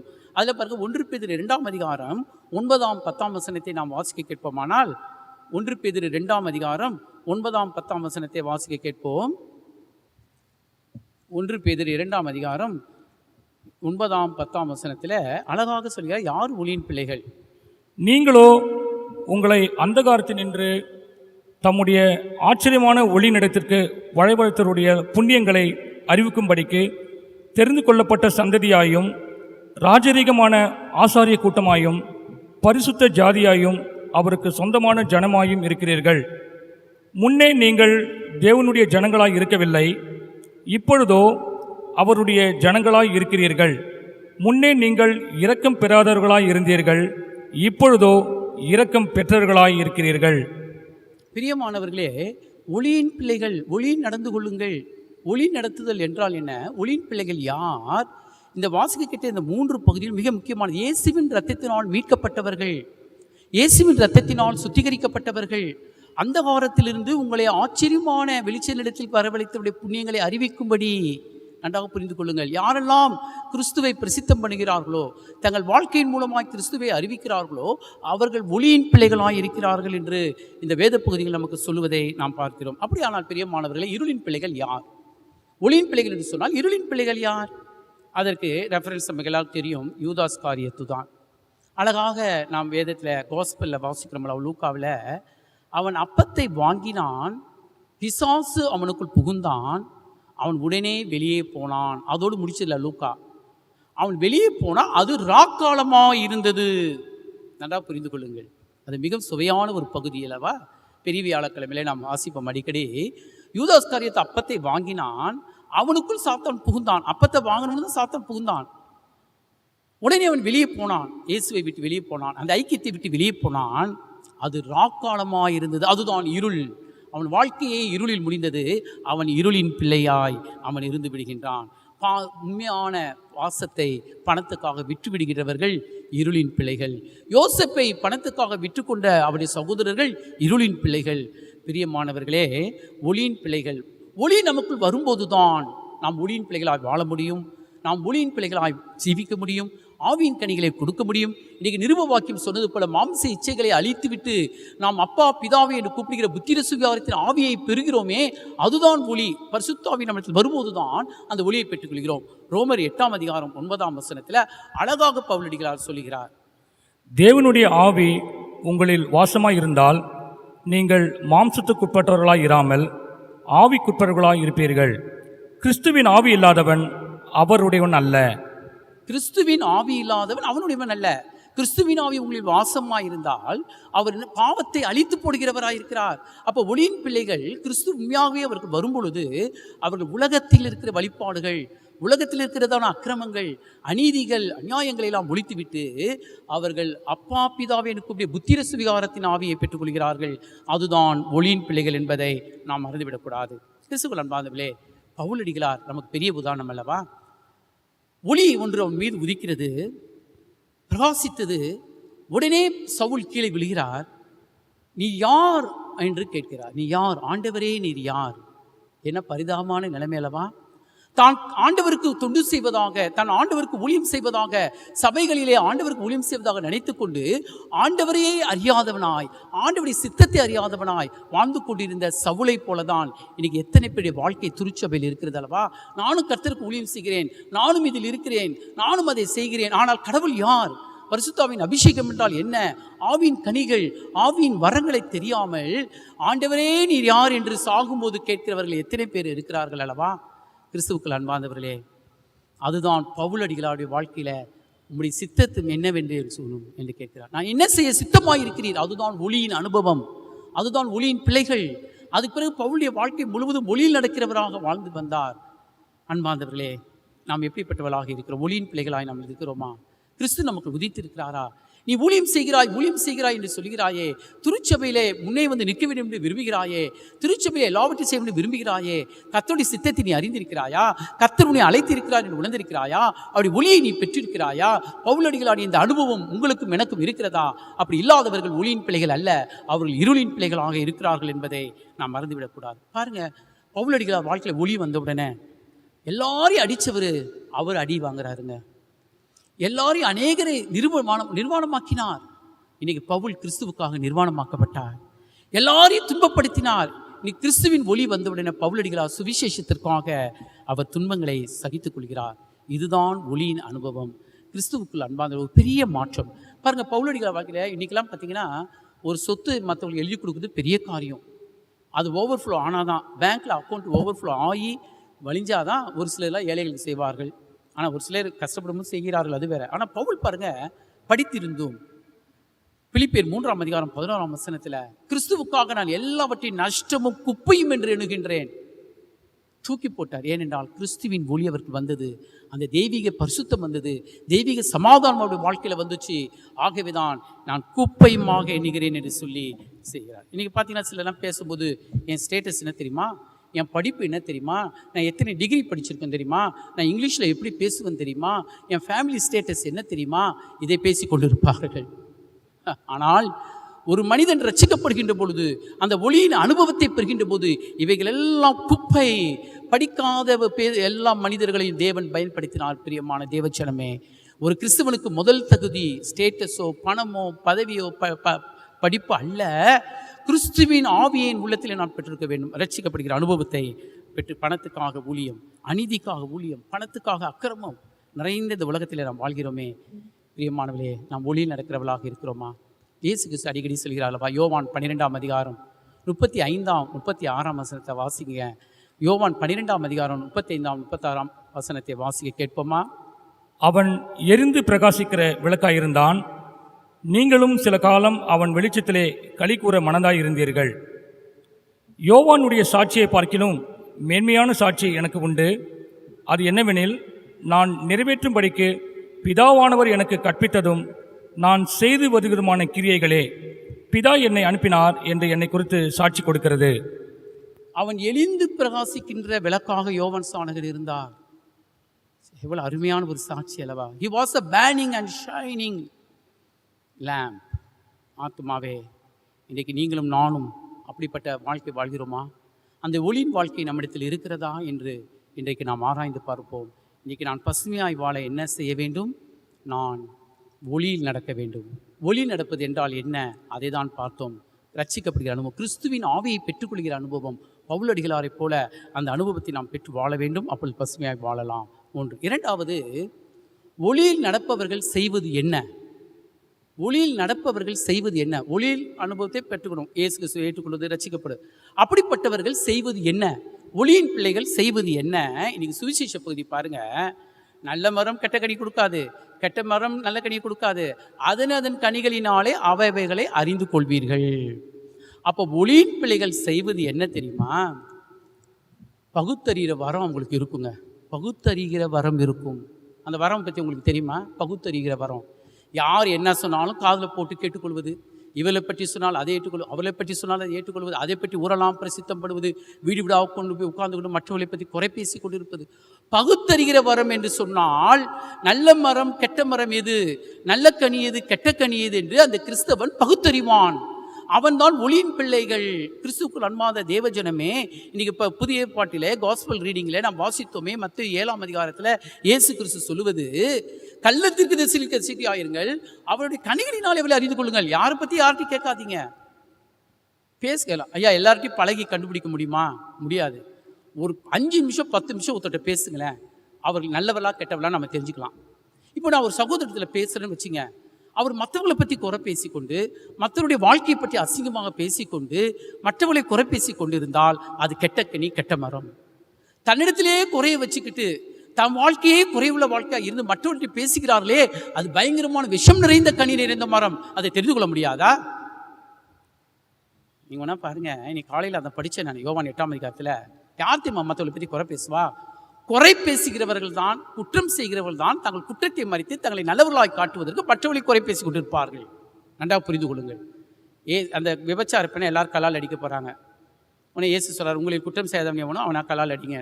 எல்லாரும் போயிட்டாங்க, ஒருத்தர் கூட இல்லை. ஏசாமி அந்த விபச்சார இயேசு கேட்குறாரு, அம்மா ஒருவனும் உன்னை தீர்ப்பு செய்யவில்லையா? ஒருவனும் உன்னை ஆக்கினை தீர்ப்பு செய்யவில்லையா? இல்லையா ஆண்டவரே. இயேசு சொல்கிறாரு, நானும் உன்னை ஆக்கினை தீர்ப்பு செய்வதில்லை. Go and no more sin. என்ன அர்த்தம் தெரியுமா? மற்றவர்களை குற்றப்படுத்துகிற நீ குற்றம் இல்லாதவன் தான் மற்றவனை குற்றப்படுத்த வேண்டும், குற்றம் செய்யாதவன் தான் மற்றவனை குற்றப்படுத்த வேண்டும். அப்படின்னா யார் தப்பு செய்கிறவங்களை எப்படி கண்டிக்கிறது? முதல்ல நீ தப்பு செய்யாமல் இரு. அதுக்கு சில வழிகள் இருக்கிறது. உன் சகோதரனுடைய உட்காந்து பேசு, 3 முறை பேசு, 2 முறை பேசு, மூப்பனார்களை கூப்பிட்டு பேசு. வேதத்தில் இயேசு எவ்வளோ அழகாக சொல்லியிருக்கிறா. ஆகவே ஒளியில் நடக்கிற பிள்ளைகள் செய்வது என்ன, நல்ல கனி எது, கெட்ட கனி எது என்று அவர் பகுத்தறிவார்கள். யார் யார் எப்படிப்பட்டவர்கள், யார் யார் எப்படிப்பட்டவர், யார் யாருக்கு உதவி செய்ய வேண்டும், யார் யாருக்கு உதவி செய்யக்கூடாது என்பதெல்லாம் அவர்கள் அறிந்து கொண்டு வாழ்வார்கள். 3வது ஒன்றை சொல்லி முடிக்கிறேன். முதலாவது, ஒளியில் நடங்கள் பொருள். ஒளியில் நடப்பது என்றால் என்ன? 2வது, ஒளியின் பிள்ளைகள் என்ன செய்வார்கள்? பகுத்தறிகிற வரம் கண்டுபிடிச்சிடுவாங்க, யார் யார் எப்படிப்பட்டவன். இப்போ யாராவது ஒருத்தர் வந்து என்கிட்ட வந்து முன்னூற்றை பற்றி குறை பேசுகிறாங்கன்னா அவங்கள கண்டுபிடிச்சிடலாம். அவங்க ஆவி எதனால் அப்படி பேசுது, அவங்கள பிடிக்கல, அவங்களுக்கு ஏற்ற மாதிரி அவங்க செய்யலை, ஆகவே இவங்க அவங்கள பற்றி வீண் பழி சொல்கிறாங்க.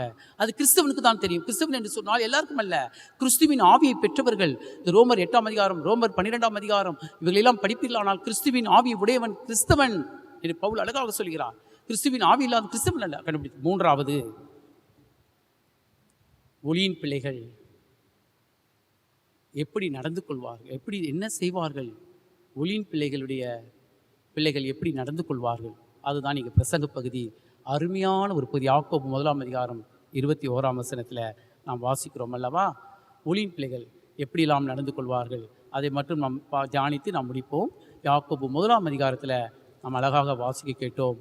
ஒளியின் பிள்ளைகள் நடக்கின்ற ஒரு வாழ்க்கை, அது ஒரு சாட்சியுள்ள வாழ்க்கை. பாருங்கள், முதலாவது 3 பகுதியாக இங்கே பவுல் சொல்கிறார். வாசிக்க கேட்போமா? யாக்கோபு 1ஆம் அதிகாரம் 21ஆம் வசனம். அதில் அழகாக சொல்கிறார் ஒளியின் பிள்ளைகளுடைய குணாதிசயங்கள். ஒளியின் பிள்ளைகள் எப்படி நடந்து கொள்வார்கள், ஒளியின் பிள்ளைகள் என்ன செய்வார்கள், ஒளியின் பிள்ளைகள் யார் என்று தியானித்தோம். ஒளியின் பிள்ளைகள் எப்படி நடந்து கொள்வார்கள். யாக்கோபு எழுதின நிருபம் 1ஆம் அதிகாரம் 21ஆம் வசனத்தில்,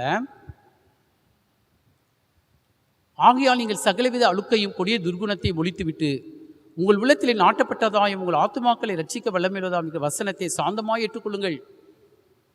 நீங்கள் சகல விதமான அழுக்கையும் கொடிய துர்குணத்தையும் ஒழித்துவிட்டு. எது கொடிய துர்குணம்? துர்குணத்திலே கொடிய துர்குணம், மிருகம், துஷ்ட மிருகம், கொடிய துஷ்ட மிருகம். அப்படியானால் எது கொடிய துஷ்ட மிருகம்? சிங்கம், பிசாசான உங்களை விழுங்கலாமா என்று வகை தேடி தெரிந்து கொண்டிருக்கிறான். அப்படிப்பட்ட குணம் யார்கிட்ட இருக்கு கண்டுபிடிங்க. அவர்கள் இல்லாதவர்கள் தான் தேவ பக்தி உள்ளவர்களாக இருப்பார்கள். அல்லாமல் உங்களை வஞ்சியாதபடிக்கு திருவசனத்தை கேட்கலாம் மாத்திரம் அதன்படி செய்கிறவர்களாக இருங்கள். அவர்கள் தான் ஒளியின் பிள்ளைகள், அதை செய்வார்கள். கிறிஸ்து உங்களில் ஒருவன் தன் நாவை அடக்காமல், நாவை அடக்குகிறவர்கள், பிறரை பற்றி துன்பப்படுத்தி பேசாத இருக்கிறவர்கள், பிற மனதை உடைக்கிறபடி பேசாதவர்கள், அவர்கள் நாக்கை அடக்க வேண்டும். அதுதான் ஒளியின் பிள்ளைகளுடைய அடையாளம். அதிகமாக பேச மாட்டாங்க, எவ்வளவு நாளும் திட்டலாம், ஆனால் இவர்கள் அமைதியாக இருப்பார்கள். கோழை என்பதனால் அல்ல. இயேசு கிறிஸ்து அமைதியாக இருந்தார். பிலாத்து கேட்டார், நீ ஒன்றும் பேசுகிறது இல்லையா? இத்தனை பேர் இவ்வளவு சொல்லுகிறார்களே, நீ ஒன்றும் பேசுகிறது இல்லையா? இயேசு கிறிஸ்து அமைதியாக இருந்தார். ஹோலி சைலன்ஸ். நாக்கை அடக்குவது ஒளியின் பிள்ளைகள். ஒளியின் பிள்ளைகள் நாக்கை அடக்குவார்கள். நாக்குனால எவ்வளோ பாவம் செய்கிறோம் அல்லவா? தயவுசெய்து அன்பார்ந்த தேவஜனமே, ஃபோன் பேசுகிறோமே, மொபைலில் எவ்வளவு நாவுக்கு பாவம் செய்கிறது, எவ்வளவு குற்றம் பேசுகிறது, எவ்வளவு குறை பேசுகிறது, எவ்வளவு பெருமையாய் பேசுகிறது. ஆனால் இங்கே 1 யோவான் யாக்கோபு 1:21 தொடர்ந்து வர பகுதியில் நாக்கை அடக்குகிறவர்கள், பிறரை பற்றி புறங்கூறுகிறவர்கள். இன்றைக்கி 15ஆம் சங்கீதத்தை வாசித்தோம் அல்லவா? 15ஆம் சங்கீதம் தான் ஒளியின் பிள்ளைகளுடைய எடுத்து வாசிக்க. தயவுசெய்து 15ஆம் சங்கீதத்தை எடுத்துக்கொள்ளுங்கள் எல்லாரும். தயவு செய்து 15ஆம் சங்கீதத்தை நாம் இன்றைக்கி முறையாக நாம் வாசித்தோமே, அதை கடைசியாக நாம் வாசித்து ஒளியின் பிள்ளைகள் வாசித்து முடித்து விடுவோம். சங்கீதங்களின் புஸ்தகம் 15ஆம் சங்கீதத்தை நாம் எல்லாரும் வாசிக்க கேட்போமா? நம்ம எல்லாரும் நம் இல்லங்களில் வேதத்தை எடுத்துக்கொண்டு 15ஆம் சங்கீதத்தை வாசிக்க கேட்போம். 15ஆம் சங்கீதம். கர்த்தாவே, யார் உம்முடைய கூடாரத்தில் தங்குவான்? யார் உம்முடைய பரிசுத்த பர்வதத்தில் வாசம் பண்ணுவான்? உத்தமனாய் நடந்து நீதியை நடப்பித்து, நல்ல கவனிங்க, மனதாய் உத்தமனாய் நடந்து நீதியை நடப்பிக்கிறவனே. அடுத்தது, அவன் தன் நாவினால் புறங்கூறாமலும். நல்ல கவனிங்க, தன் நாவினால் புறங்கூறாமலும். இங்கே யாக்கோபு 1ஆம் அதிகாரத்தில் தன் நாவை அடக்குகிறவன் அவன் தேவபக்தி. வாசிங்க. தன் தோழனுக்கு தீங்கு செய்யாமலும் தன் அயலான் மேல் சொல்லப்படும் நிந்தையான பேச்சை எடுக்காமலும் இருக்கிறான். தன் அயலானுக்கு விரோதமாய் நிந்தையாய் பேசுகிறவன், பேசாமல் இருக்கிறவனே பரலோகத்துக்குள்ள செல்லுவான். முழுக்கு ஞானஸ்நானம் பெற்றால் மட்டும் போதாது, திடப்படுத்தல் பெற்றால் மட்டும் போதாது, மாதம் திருவிருந்தில் பங்கு பெற்றால் மட்டும் போதாது, வாரம் ஆலயத்துக்கு வந்தால் மட்டும் போதாது, தனக்கு மாத்திரம் ஜெபம் பண்ணி கொண்டு முக்கியமான ஊழியரிடத்தில் ஜெப விண்ணப்பங்களை அனுப்பி கொண்டு தாங்கள் தப்பித்து விடலாம் என்று மாத்திரம் போதாது. காலையில் மட்டும் லுத்தரன் சபைக்கு வந்துவிட்டு மாலையிலே பெந்தகோஸ்தே சபைகளில் போய் உட்கார்ந்து கொண்டால் நாம் செய்கிற அக்கிரமங்களை தேவன் மன்னித்து விடுவார் என்பது உண்மையல்ல பிரியமானவர்களே. 15ஆம் சங்கீதத்திலே தன் அயலானுக்கு விரோதமாய் நிந்தை சொல்லாமலும் தன் நாவினாலே புறங்கூறாமலும் இருக்கிறவனே பரலோகத்துக்கு செல்வான். வாசிங்க. ஆகாதவன் அவன் பார்வைக்கு தீர்ப்பானவன், கர்த்தருக்கு பயந்தவர்களையோ கனம் பண்ணுகிறான். ஆணையிட்டதில் தனக்கு நஷ்டம் வந்தாலும் தவறாதிருக்கிறான். தன் பணத்தை வட்டிக்கு கொடாமலும் குற்றமில்லாதவனுக்கு விரோதமாய் பரிதானம் வாங்காமலும் இருக்கிறான். ரைட். பணத்தை வட்டிக்கு கொடுக்காமலும் பரிதானம் வாங்காமலும் இருக்கிறவனே லஞ்சம் வாங்குகிற கிறிஸ்தவர்கள். இன்றைக்கி இதை பற்றிலாம் பிரசங்கம் பண்ணுனா பயங்கர கோபம் வரும். இப்போ நான் தைரியமாக பிரசங்கம் பண்ணுறேன், யாரும் இல்லை, ஆன்லைனில் பிரசங்கம் பண்ணுறதுக்காக இல்லை, சபை மக்கள் இருக்கும்போதே நான் சொல்லியிருக்கிறேன் பிரியமானவர்களே. இப்போது இந்த செய்தியெல்லாம் போகும். தன் பணத்தை வட்டிக்கு கொடுக்கிறவனும் பரிதானம் வாங்குகிறவனும் ஒரு நாளும் பரலோகத்திற்கு செல்ல மாட்டான். அது இன்றைக்கி சங்கீதங்களின் புஸ்தகத்தில் 15ஆம் சங்கீதத்தில் அழகாக சொல்லப்படுகிறது. யார் இவர்கள்? ஒளியின் பிள்ளைகள் தான். அவர்கள் இப்படிப்பட்ட வாழ்க்கை வாழ்வார்கள். கிறிஸ்துவின் அன்பார்ந்தவர்களே, உங்கள் மனம் புண்பட்டாலும் சரி துன்பட்டாலும் எனக்கும் இந்த செய்தி தான். தயவு செய்து ஒளியில் நடங்கள். பொருள் முதலாவது, ஒளி நடப்பது என்றால் என்ன? பவுலடிகளாரை பற்றி நாம் தியானித்தோம் அல்லவா? இயேசு கிறிஸ்து சொல்கிற ஒளியின் வாழ்க்கையை பற்றி தியானித்தோம். இரண்டாவது, ஒளியில் நடப்பவர்கள் அவர்கள் செய்வது என்ன? அவர்கள் செய்வது நல்லது எது கெட்டது என்று பகுத்தறிகிற வரம் இருக்கும். மூன்றாவது, ஒளியில் நடக்கிறவர்கள் எப்படி நடப்பார்கள்? இன்றைக்கு பிரசங்க பகுதியும் இன்றைக்கி சங்கீத பகுதியும் அழகாக நமக்கு சொல்கிறது. ஆகவே இந்த குணாதிசயங்களை பெற்றுக்கொள்கிறவர்கள் தான் ரட்சிக்கப்பட்டவர்கள். தயவுசெய்து try to understand very clearly about the teaching of the சால்வேஷனை குறித்ததான பிரசங்கங்கள் நன்றாக புரிந்து கொள்ளுங்கள். ரட்சிப்பு என்று சொன்னால் not only taking baptism, not only speaking tongues, not only taking part in the Holy Communion, not only singing the song of the Lord, not only praising our Lord Jesus Christ. உங்களுடைய வாழ்க்கை முழுவதுமாய் இப்படிப்பட்டவர்கள் செய்கிறவர்கள் தான் ரட்சிக்கப்பட்டவர்கள், அவர்தான் ஒளியின் பிள்ளைகள். அப்படிப்பட்ட வாழ்க்கை வாழ பரிசுத்த ஆவியானவர் தாமே நம் ஒவ்வொருவருக்கும் கிருபையும் ஒத்தாசையும் செய்வாராக. ஆமென். நாம் யாவரும் ஆண்டவருடைய ஜெபத்தை செய்வதற்கு முன்பதாக பிரியமானவர்களே, பராபரன் இப்பொழுதும் தம்முடைய திருவசனத்தை நமக்கு அருளினபடினால் நாம் அவருக்கு ஸ்தோத்திர பலிகளை ஏறெடுப்போமாக. தான் கண்ட சகோதரத்தில் அன்பு கூறாதவன் தான் காணாத தேவனிடத்தில் எப்படி அன்பு கூற முடியும்? சந்தோஷமாய் கொடுக்கிறவனை பராபரன் சிநேகிக்கிறார். நமக்கு காலம் இருக்கக்குள்ள யாவரும் விசேஷமாய் விசுவாச வீட்டாருக்கும் நன்மை செய்ய கடவோம்.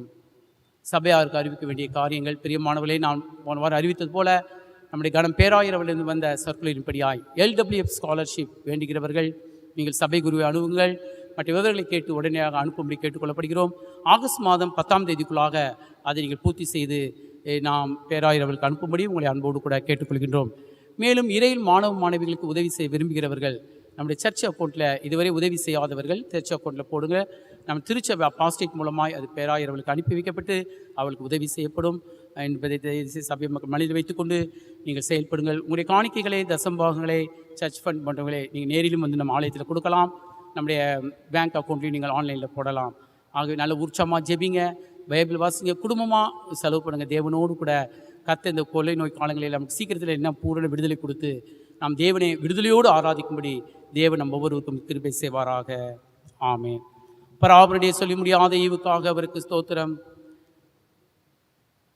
நம்முடைய ஆண்டவராக இயேசு கிறிஸ்துவின் கிருபையும் பிதாவாகிய தேவனுடைய அன்பும் பரிசுத்த ஆவியாருடைய ஐக்கியமும் சமாதானமும் சந்தோஷமும் பிரியமான தேவஜனமே உங்கள் அனைவரோடும் சகல பரிசுத்தவான்களோடும் நம்முடைய திருச்சபை விட்டாரோடும் இன்னும் இன்னும் சதா காலமும் இருப்பதாக. ஆமென். நாம் மீண்டும் ஆண்டவருடைய நாமத்துக்கு மகிமை உண்டாகவும் நாம் காணிக்கைக்காக நம்மை ஆண்டவரத்தில் ஒப்புக் கொடுப்போம். 297 ஞானப்பாடலை நாம் பாடுவோம். எந்த ஜீவன் இயேசுவே சொந்தமாக ஆளுமே, எந்த காலை நேரமும் நீர் கையாண்டே அருளும். 297 ஞானப்பாடலை பாடி நம்மை ஆண்டவருக்கு ஒப்புக் கொடுப்போம்.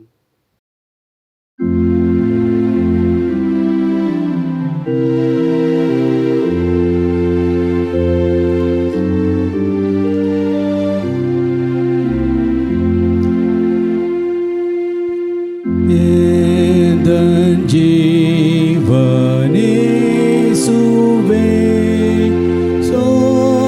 சொந்தமாக ஆளுமே, எந்தன் கால நேரமோ நீர் கையாண்டு அருளும். எந்தன் கை பேரன்பினால்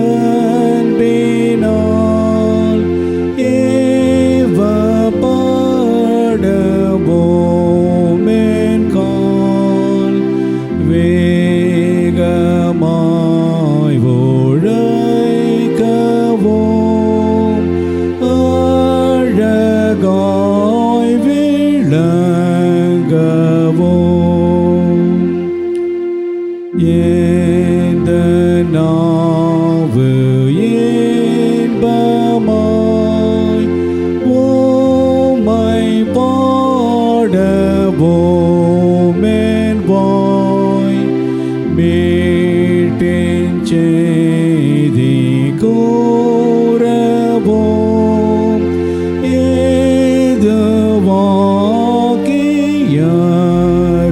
ஏதுவாகியருளும். எந்த நாஸ்தி தேவரே மூற்றமேற்று கொள்ளோவே, புத்தி கல்வியாவையும் செய்த போல் பிரயோகியும்.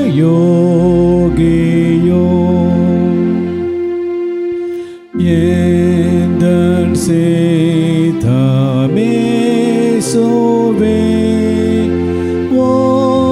ஒப்புவித்து விட்டேனே, எந்த நெஞ்சில் தங்குவே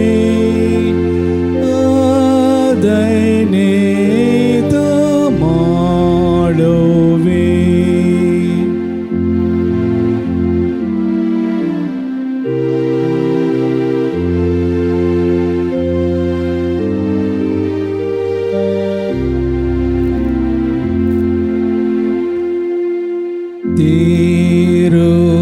திருப்பாதம் பற்றினேன்,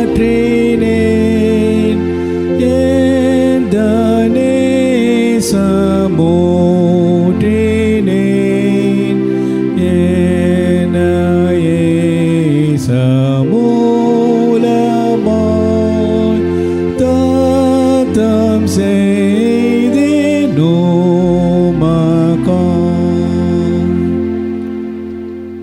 பிரியமானவர்களே, கர்த்தர் நாம் ஆண்டவருக்கென்று கொடுத்திருக்கின்ற எல்லா காணிக்கைகள் தசம பாகங்களுக்காக நன்கொடைகளுக்காகவும் சர்ச் ஃபண்டு மற்ற எல்லா காரியங்களுக்காகவும் தேவன் நம்முடைய காணிக்கைகளை ஆசீர்வதித்து அதை நம்ம இரட்டிப்பாய் கொடுக்கும்படி நம்ம எல்லாரும் 61ஆம் கீர்த்தனையிலே 7ஆம் கவியை பாடி நாம் கர்த்தருக்கு நன்றிகளை ஏறெடுப்போம். நன்றி செலுத்துவாயே என் மனமே நீ நன்றி செலுத்துவாயே என் மனமே நீ நன்றி செலுத்துவாயே நன்றி செலுத்துவாயே என் மனமே நீ நன்றி செலுத்துவாயே என் மனமே நீ நன்றி செலுத்துவாயே ஆண்டவர் தாசரை அன்பின் பெருக்கத்தால் ஆண்டவர் தாசரை அன்பின் பெருக்கத்தால் ஆசீர்வதிப்பதாலே அருமையாக ஆசீர்வதிப்பதாலே அருமையாக நன்றி செலுத்துவாயே என் மனமே நீ நன்றி செலுத்துவாயே நன்றி செலுத்துவாயே என் மனமே நீ நன்றி செலுத்துவாயே என் மனமே நீ நன்றி செலுத்துவாயே நன்றி செலுத்துவாயே என் மனமே நீ நன்றி செலுத்துவாயே என் மனமே நீ நன்றி செலுத்துவாயே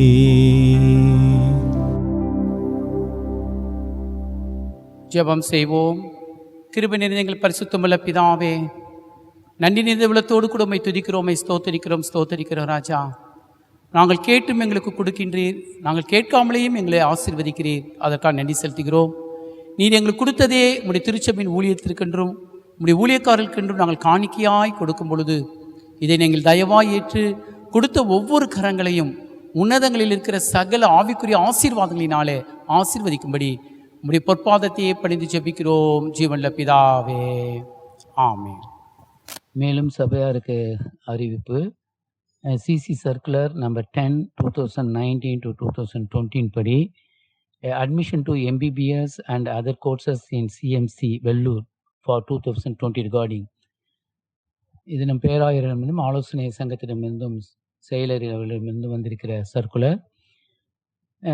எம்பிபிஎஸ் அட்மிஷன் சிஎம்சி வெள்ளூருக்கும் மற்றும் நர்சிங் கோர்ஸ் மற்றும் பாராமெடிக்கல் கோர்ஸ் அப்ளை பண்ண விரும்புகிறவர்கள் உடனடியாக நீங்கள் ஆகஸ்ட் மாதம் 15 அந்த அப்ளிகேஷனை பெற்றுக்கொண்டு நீங்கள் அதை ஃபில்அப் பண்ணி அனுப்பும்படி உங்களை அன்புடன் கேட்டுக்கொள்ளப்படுகிறீர்கள். மேலும் விவரங்களுக்கு நீங்கள் சபை குருவையோ அல்லது நோட்டீஸ் போர்டையோ பார்த்து தெரிவித்துக் கொள்ளும்படி உங்களை அன்புடன் கேட்டுக்கொள்கின்றேன்.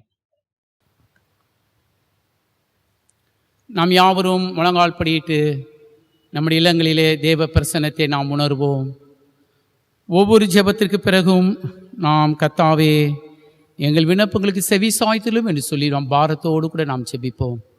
உங்கள் கவலைகளையும் உங்கள் பாரங்களையும் உங்களுடைய தேவைகளையும் கஷ்டங்களையும் உங்களை கண்ணீரையும் தேவ சமூகத்திலே நீங்கள் கொட்டிவிடுங்கள். அன்னாளைப் போல உங்கள் கண்ணீரை ஊற்றுங்கள். விசுவாசத்தோடு இந்த ஜெப வேளையில் உங்கள் இல்லங்களில் ஆவியானவர் இருக்கிறார் என்பதை உணர்ந்து நாம் இந்த ஜெப வேளைக்குள்ளாக கடந்து செல்வோம். ஆண்டவரை நோக்கி ஜெபம் செய்வோம். எல்லாம் வல்ல நித்திய கடவுளே, எங்கள் ஆண்டவராகிய இயேசு கிறிஸ்துவின் தந்தையே, உம்முடைய பிள்ளைகளாகிய நாங்கள் உமது முன்னிலையில் விண்ணப்பம் செய்ய வருகிறோம். எங்கள் பரம தந்தையே, எல்லாரையும் மீட்க வல்ல உமது பரிசுத்த வார்த்தையை உம்முடைய ஊழியர் திருச்சபையில் கலப்பின்றி போதிக்கவும், கிருபையின் சாதனங்களை அவர்கள் ஒழுங்காக வழங்கவும் அவர்களுக்கு தேவரீர் துணை செய்தருள வேண்டுமென்று உம்மை வேண்டிக் கொள்கிறோம். எங்கள் விண்ணப்பத்திற்கு செவிசாய்த்தரும் தயவுள்ள தந்தையே, எங்கள் நாட்டிற்கு மீட்பை பற்றிய நற்செய்தியை உம்முடைய ஊழியர்களின் வழியாக அனுப்பி எங்கள் சபைகளின் வளர்ச்சிக்காக ஜெபம் செய்வதோடு பல வகைகளில் உதவி செய்து வருகிற எங்கள் தாய் சபைகளை தேவரீர் உமது சத்தியத்தில் நிலைத்து நிற்க செய்து அவற்றின் மீது உம்முடைய ஆசீர்வாதத்தை பொழிந்தருள வேண்டுமென்று உம்மை வேண்டிக் கொள்கிறோம். எங்கள் விண்ணப்பங்களுக்கு செவிசாய்த்தருளும் தயவுள்ள தந்தையே, பிற நாடுகளில் நடத்தப்பட்டு வரும் திருப்பணியையும் அந்த நாடுகளில் இருக்கிற லுத்ரன் சபைகளையும் அனைத்துலக லுத்திரன் திருச்சபைகளின் கூட்டமைப்பு மன்றத்தையும் நமது நாட்டில் உள்ள 11 லுத்திரன் திருச்சபைகளையும் ஆசிர்வதிக்கும். நாங்கள் மற்ற கிறிஸ்தவர்களும் உமது திருப்பெயருக்கு மகிமை உண்டாகும் வகையில் வாழ்க்கையை நடத்தி ஒருமைப்பாட்டில் வளர எங்களுக்கு உதவி செய்யவும் வேண்டுமென்று உம்மை வேண்டிக் கொள்கிறோம். எங்கள் விண்ணப்பத்திற்கு செவிசாய்த்தருளும் தயவுள்ள பிதாவே. திருச்சபைக்கு புறம்பே இருக்கிற எல்லா மக்களையும், முக்கியமாக எங்கள் நாட்டில் இருக்கும் பிற மதத்தினரையும் உம்முடைய நற்செய்தியை கொண்டு வரவழைக்கவும், நாங்கள் செய்து வரும் திருப்பணிகளையும் அங்கே பணியாற்றும் உம்முடைய அடியாரையும் ஆசீர்வதிக்கவும், எங்கள் திருச்சபையில் அனைத்து வாரியங்களின் வழியாய் நடைபெற்று வரும் ஊழியங்களையும், தியாக்கோனிய வாரியத்தின் மூலமாக நடைபெறுகின்ற ஊழியங்களையும், சிறுவர் நலப்பணி இயக்கம், ஞாயிறு பள்ளிகள், இளைஞர் இறைப்பணி இயக்கம், இளைஞர் இயக்கம், பெண்கள் ஐக்கிய சங்கம், ஆண்கள் ஐக்கிய சங்கங்கள் மூலம் நடைபெற்று வரும் ஊழியங்களை ஆசீர்வதிக்கவும், சீகன் பால்க் அருட்பணி ஊழியத்தின் மூலமாக செய்யப்படும் ஊழியங்களையும் அருட்பணியாளர்களையும் அருட்பணி தலங்களையும் ஆசீர்வதிக்கவும், இவ்வூழியத்திற்கென்று சபையில் வாலிபர்கள் எழுப்பப்பட துணை செய்திடலும். உம்மை தேடி வருகிற யாவரும் உண்மையாகவே மனமாற்றமடைந்து திருமுறிக்கின் வழியாய் உம்மை ஏற்றுக்கொண்டு உமது திருச்சபையில் சேரும்படி அருள் புரியும் வேண்டுமென்று உம்மை வேண்டிக் கொள்கிறோம். செவிசாய்த்தருளும் தயவுள்ள பிதாவே. அறுவடையின் ஆண்டவரே, உமது அறுவடைக்கு உண்மையும் நேர்மையுமான ஊழியரை எங்களிடம் அனுப்பவும். மதுரை அரசரடியிலும், சென்னை குருகுலத்திலும், பெங்களூரு ஐக்கிய இறையியல் கல்லூரியிலும் திருப்பணிக்கென்று பயிற்றுவிக்கப்படும் மாணவர்களையும் அவர்களுக்கு போதிக்கும் ஆசிரியர்களையும் உமது ஆவியால் நிரப்பியறலும். உமது அறுவடைக்கென்று சீகன் பால்க் அருட்பணி இயக்கத்தின் மூலமாக செய்யப்படும் ஊழியங்களையும் பணித்தளங்களையும் அருட்பணியாளர்களையும் நீர் ஆசீர்வதித்து ஊழியத்தை பெருக்க பண்ணும். இவ்வூழியத்திற்கென்று சபையில் வாலிபர்கள் எழுப்பப்படவும் துணை செய்திடலும். எங்கள் விண்ணப்பத்திற்கு செவிசாய்த்தருளும் தயவுள்ள பிதாவே. உம்முடைய சித்தம் எங்களிடத்தில் நிறைவேறும்படி நாங்கள் மெய்யான விசுவாசத்தில் உறுதியாக நின்று பிசாசு, உலகம், மாமிசம் என்கிற பகைஞர்களை எதிர்த்து வெல்லவும், நாங்கள் செய்ய வேண்டியவற்றை அன்போடும் ஆர்வத்தோடும் செய்யவும், எங்களுக்கு வரும் பாடுகளை பொறுமையோடும் நம்பிக்கையோடும் அனுபவிக்கவும், எங்களையே நாங்கள் வெறுத்து உமக்கென்று எங்களை ஒப்புவித்துவிடவும், எங்களுக்கு உமது ஆவியாகிய ஈவை தந்தருள வேண்டும் என்று உம்மை வேண்டிக் கொள்கிறோம். எங்கள் விண்ணப்பத்திற்கு செவிசாய்த்தருளும் தயவுள்ள பிதாவே. ஆண்டவரே, எங்கள் தாய்நாட்டை ஊழல், லஞ்சம், ஜாதி வேறுபாடு, வன்முறை போன்றவற்றில் பகைஞரிடமிருந்து காப்பாற்றி அதில் என்றும் சமத்துவம், சமாதானம் நிலவும்படி செய்யும். எங்கள் குடியரசின் தலைவருக்கும் பிரதமருக்கும் அவர்களை சேர்ந்த யாவருக்கும் சிறந்த அறிவாற்றலை கொடுக்கவும், மாநில ஆளுநர், முதலமைச்சர், பிற அமைச்சர்கள், சட்டமன்ற உறுப்பினர்கள், அரசாங்க அதிகாரிகள் ஆகிய எல்லோருக்கும் விவேகத்தை அருளி நாட்டிற்கு நலமானவற்றை அவர்கள் செய்யும்படி அவர்களை வழிநடத்தவும் வேண்டுமென்று உம்மை வேண்டிக் கொள்கிறோம். எங்கள் விண்ணப்பத்திற்கு செவிசாய்த்தருளும் தயவுள்ள தந்தையே. பரம தந்தையே, பஞ்சம், வறட்சி, யுத்தம், கலகம், கொள்ளை நோய், பெருவெள்ளம், புயல் காற்று, நிலநடுக்கம், எதிர்பாராத வகையில் நேரிடும் மரணம், நரக தண்டனை முதலிய கேடுகளினின்றி எங்களை விலக்கி காத்தருளும். எங்களுடைய இருக்கிற நோயாளிகள், ஏழைகள், கர்ப்பவதிகள், விதவைகள், திக்கற்றவர்கள், கிறிஸ்தவர்களாகி இருப்பது நிமித்தம் துன்புறுத்தப்படுகிறவர்கள் ஆகிய எல்லோரையும் தேவரீர் சம சகாயராய் விளக்கி அருள வேண்டும் என்று உம்மை வேண்டிக் கொள்கிறோம். எங்கள் விண்ணப்பத்திற்கு செவிசாய்த்தருளும் தயவுள்ள தந்தையே. நாங்கள் எல்லோரும் உம்முடைய கிருபையை பெற்றவர்களாய் வாழவும், எங்கள் வாழ்க்கையின் முடிவில் உம்முடைய சமாதானத்தை உடையவர்களாய் வாழ்க்கையை முடித்து உமது பராமரிப்பின் கீழ் இளைப்பாரி உமது வல்லமையால் உயிர் பெற்றெழுந்து எல்லா பரிசுத்தவான்களோடும் நித்தியமான மெய் வாழ்வை உரிமையாக்கி கொள்ளவும் எங்களுக்கு அருள் புரிய வேண்டும் என்று எங்கள் ஆண்டவராக இயேசு கிறிஸ்துவின் வழியாய் உம்மை வேண்டிக் கொள்கிறோம். எங்கள் விண்ணப்பத்திற்கு செவிசாய்த்தருளும் தயவுள்ள பிதாவே. தொத்து வியாதி காலத்திலே செய்கிற ஜெபத்தை நாம் எல்லாரும் பாரத்தோடு கூட ஜெபிப்போம். சர்வ வல்லமையும் இரக்கமலை நித்திய பராபரனே பரமபிதாவே, இப்பூமியில் சஞ்சரிக்கும் போது ஏழை பிள்ளைகளாகிய அடியார் உமக்கு விரோதமாய் செய்து வரும் பாவங்களினால் எங்களுக்கு நேரிட்டிருக்கிற இந்த தொத்து வியாதிக்கும் வேறு தண்டனைகளுக்கும் பாத்திராய் இருக்கிறோம் என்று தாழ்மையாய் அறிக்கையிடுகிறோம். தேவரீர் உமது அளவற்ற இரக்கத்தை எங்களுக்கு பாராட்டி எங்களுக்கு உண்மையான குணப்படுதலை அளித்து எங்கள் பாவங்களெல்லாம் நீர் மன்னித்து நியாயமாய் எங்கள் மேல் வந்திருக்கிற இந்த கோபாக்கினியை எங்களை விட்டு அகற்றவும், இன்னமும் எங்களை தண்டிக்க உமக்கு சித்தமானால் நாங்கள் பிதாவடைவான உமது சித்தத்திற்கும் கீழ்ப்படிந்து உமது தண்டனைகளை நாங்கள் பொறுமையாய் சகிக்கும்படியாய் எங்களுக்கு கிருபை செய்தலும். எங்கள் குமாரனாகிய இயேசு கிறிஸ்து பட்ட பாடுகளினாலும் மரணத்தினாலும் அப்படி உன்னதமான இரத்தத்தினாலும் இந்த கொள்ளை நோயிலிருந்து எங்களுக்கு விடுதலை கொடுக்க வேண்டும் என்று உம்முடைய பொற்பாதத்தை பணிந்து ஜெபிக்கிறோம் ஜீவன்ல பிதாவே, ஆமேன். கர்த்தர் நம் கற்பித்த ஜெபத்தை நாம் தைரியத்தோடும் பயபக்தியோடும் ஏறெடுப்போம். பரமண்டலங்களில் இருக்கிற எங்கள் பிதாவே, உம்முடைய நாமம் பரிசுத்தப்படுவதாக, உம்முடைய ராஜ்யம் வருவதாக, உம்முடைய சித்தம் பரமண்டலத்திலே செய்யப்படுவது போல பூமியிலும் செய்யப்படுவதாக. அண்ணன் வேண்டிய அப்பத்தை எங்களுக்கு இன்று தாரும். எங்கள் கடனாளிகளுக்கு நாங்கள் மன்னிக்கிறது போல எங்கள் பாவ குற்றங்களை மன்னித்துவிடும். எங்களை சோதனைக்கு பேசிக்க பண்ணாதிரும், தீமையை ரட்சித்துக் கொள்ளும். ராஜ்யமும் வல்லமை மகிமையும் என்றென்றைக்கு முடிவுகளே சுவாமி, ஆமென்.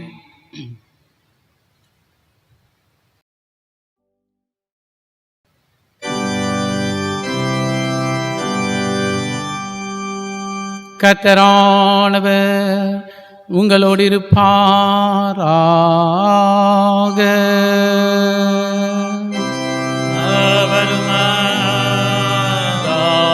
ஆவியோடும் இருப்பாராக.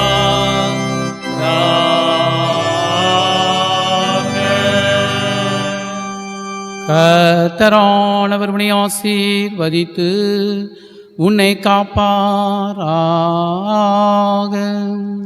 கர்த்தரானவர் தமது திருமுகத்தை உன்மேல் பிரசன்னமாக்கி உன் பேரில் கிருபையாயிருப்பாராக. கர்த்தரானவர் தமது திருமுகத்தை உன்மேல் ஏறெடுத்து உனக்கு சமாதானம் தந்தருளுவாராக.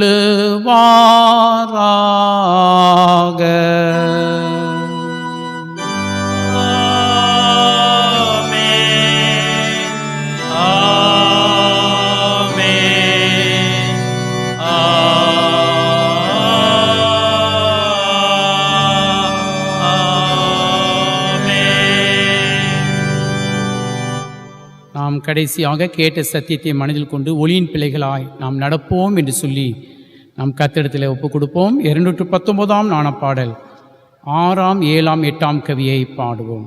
நாணப்பாடல் 219, 6, 7, 8 கவிகள். தினம் தினம் நான் உமக்கேற்றபடி நடந்து உமது சொல் சாவு மட்டும் கேட்க என்னை செய்து உண்டானதை தற்காரும். அடுத்தவரையும் இரக்கத்தோடு பாரும், காப்பாற்றியலும்.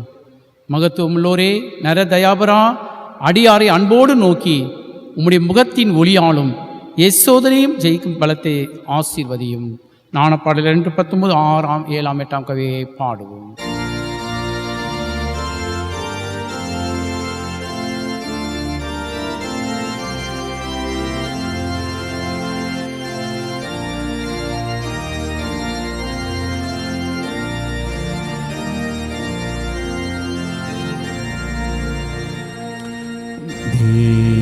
நாம் நான் உமக்கேற்க நடந்து உமது சொல் சாவு மட்டும் கேட்க துணை செய்தனக்கு உண்டானதை தற்காரும் அடுத்தவரையும்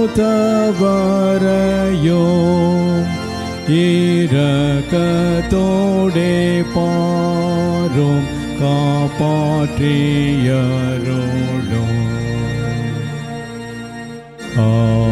இயேசுவே என்னாலும் நீ செய்த தயவு என்னாலே ஒரு காலம் சொல்லி தீராதது. மீட்பரான நீரே என் பரமமன்னாம் என்னை தேவரீரே எப்போதும் போஷிக்க.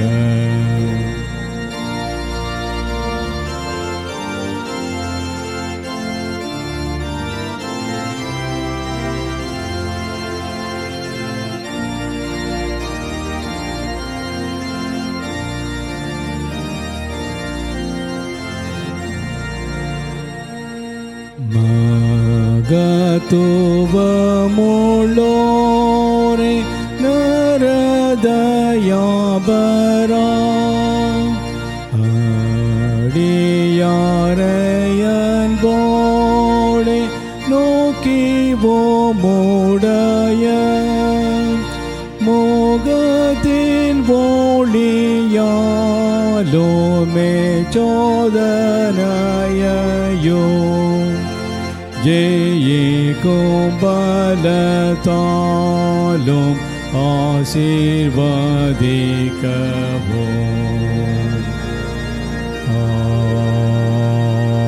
ஆமென். கர்த்தர் இந்த நாளிலே நம்ம கொடுத்த அந்த கிருபைக்காக, கொடுத்த அவருடைய செய்திக்காக, அவருடைய இரக்கத்திற்காக, அவருடைய அன்புக்காக நம்ம எல்லாரும் கரங்களை உயர்த்தி கர்த்தரை ஸ்தோத்திரி சொல்லுவோம். என் ஆத்துமாவே கர்த்தரை ஸ்தோத்திரி, என் முழுவதுமே அவருடைய பரிசுத்த நாமத்தை ஸ்தோத்திரி. என் ஆத்துமாவே கர்த்தரை ஸ்தோத்திரி, கர்த்தர் செய்த சகல பாவங்களையும் மறவாதே. ஆமென் ஆமென். சுவாமி கிருபையாயிரும், கிறிஸ்துவே கிருபையாயிரும், சுவாமி கிருபையாயிரும். ஆமென். இயேசுவின் ரத்தம் ஜெயம், இயேசுவின் ரத்தம் ஜெயம், இயேசுவின் ரத்தத்தினால் நம்மை குணப்படுத்துவாராக. ஆமென். பராபருக்கு ஸ்தோத்திரம்.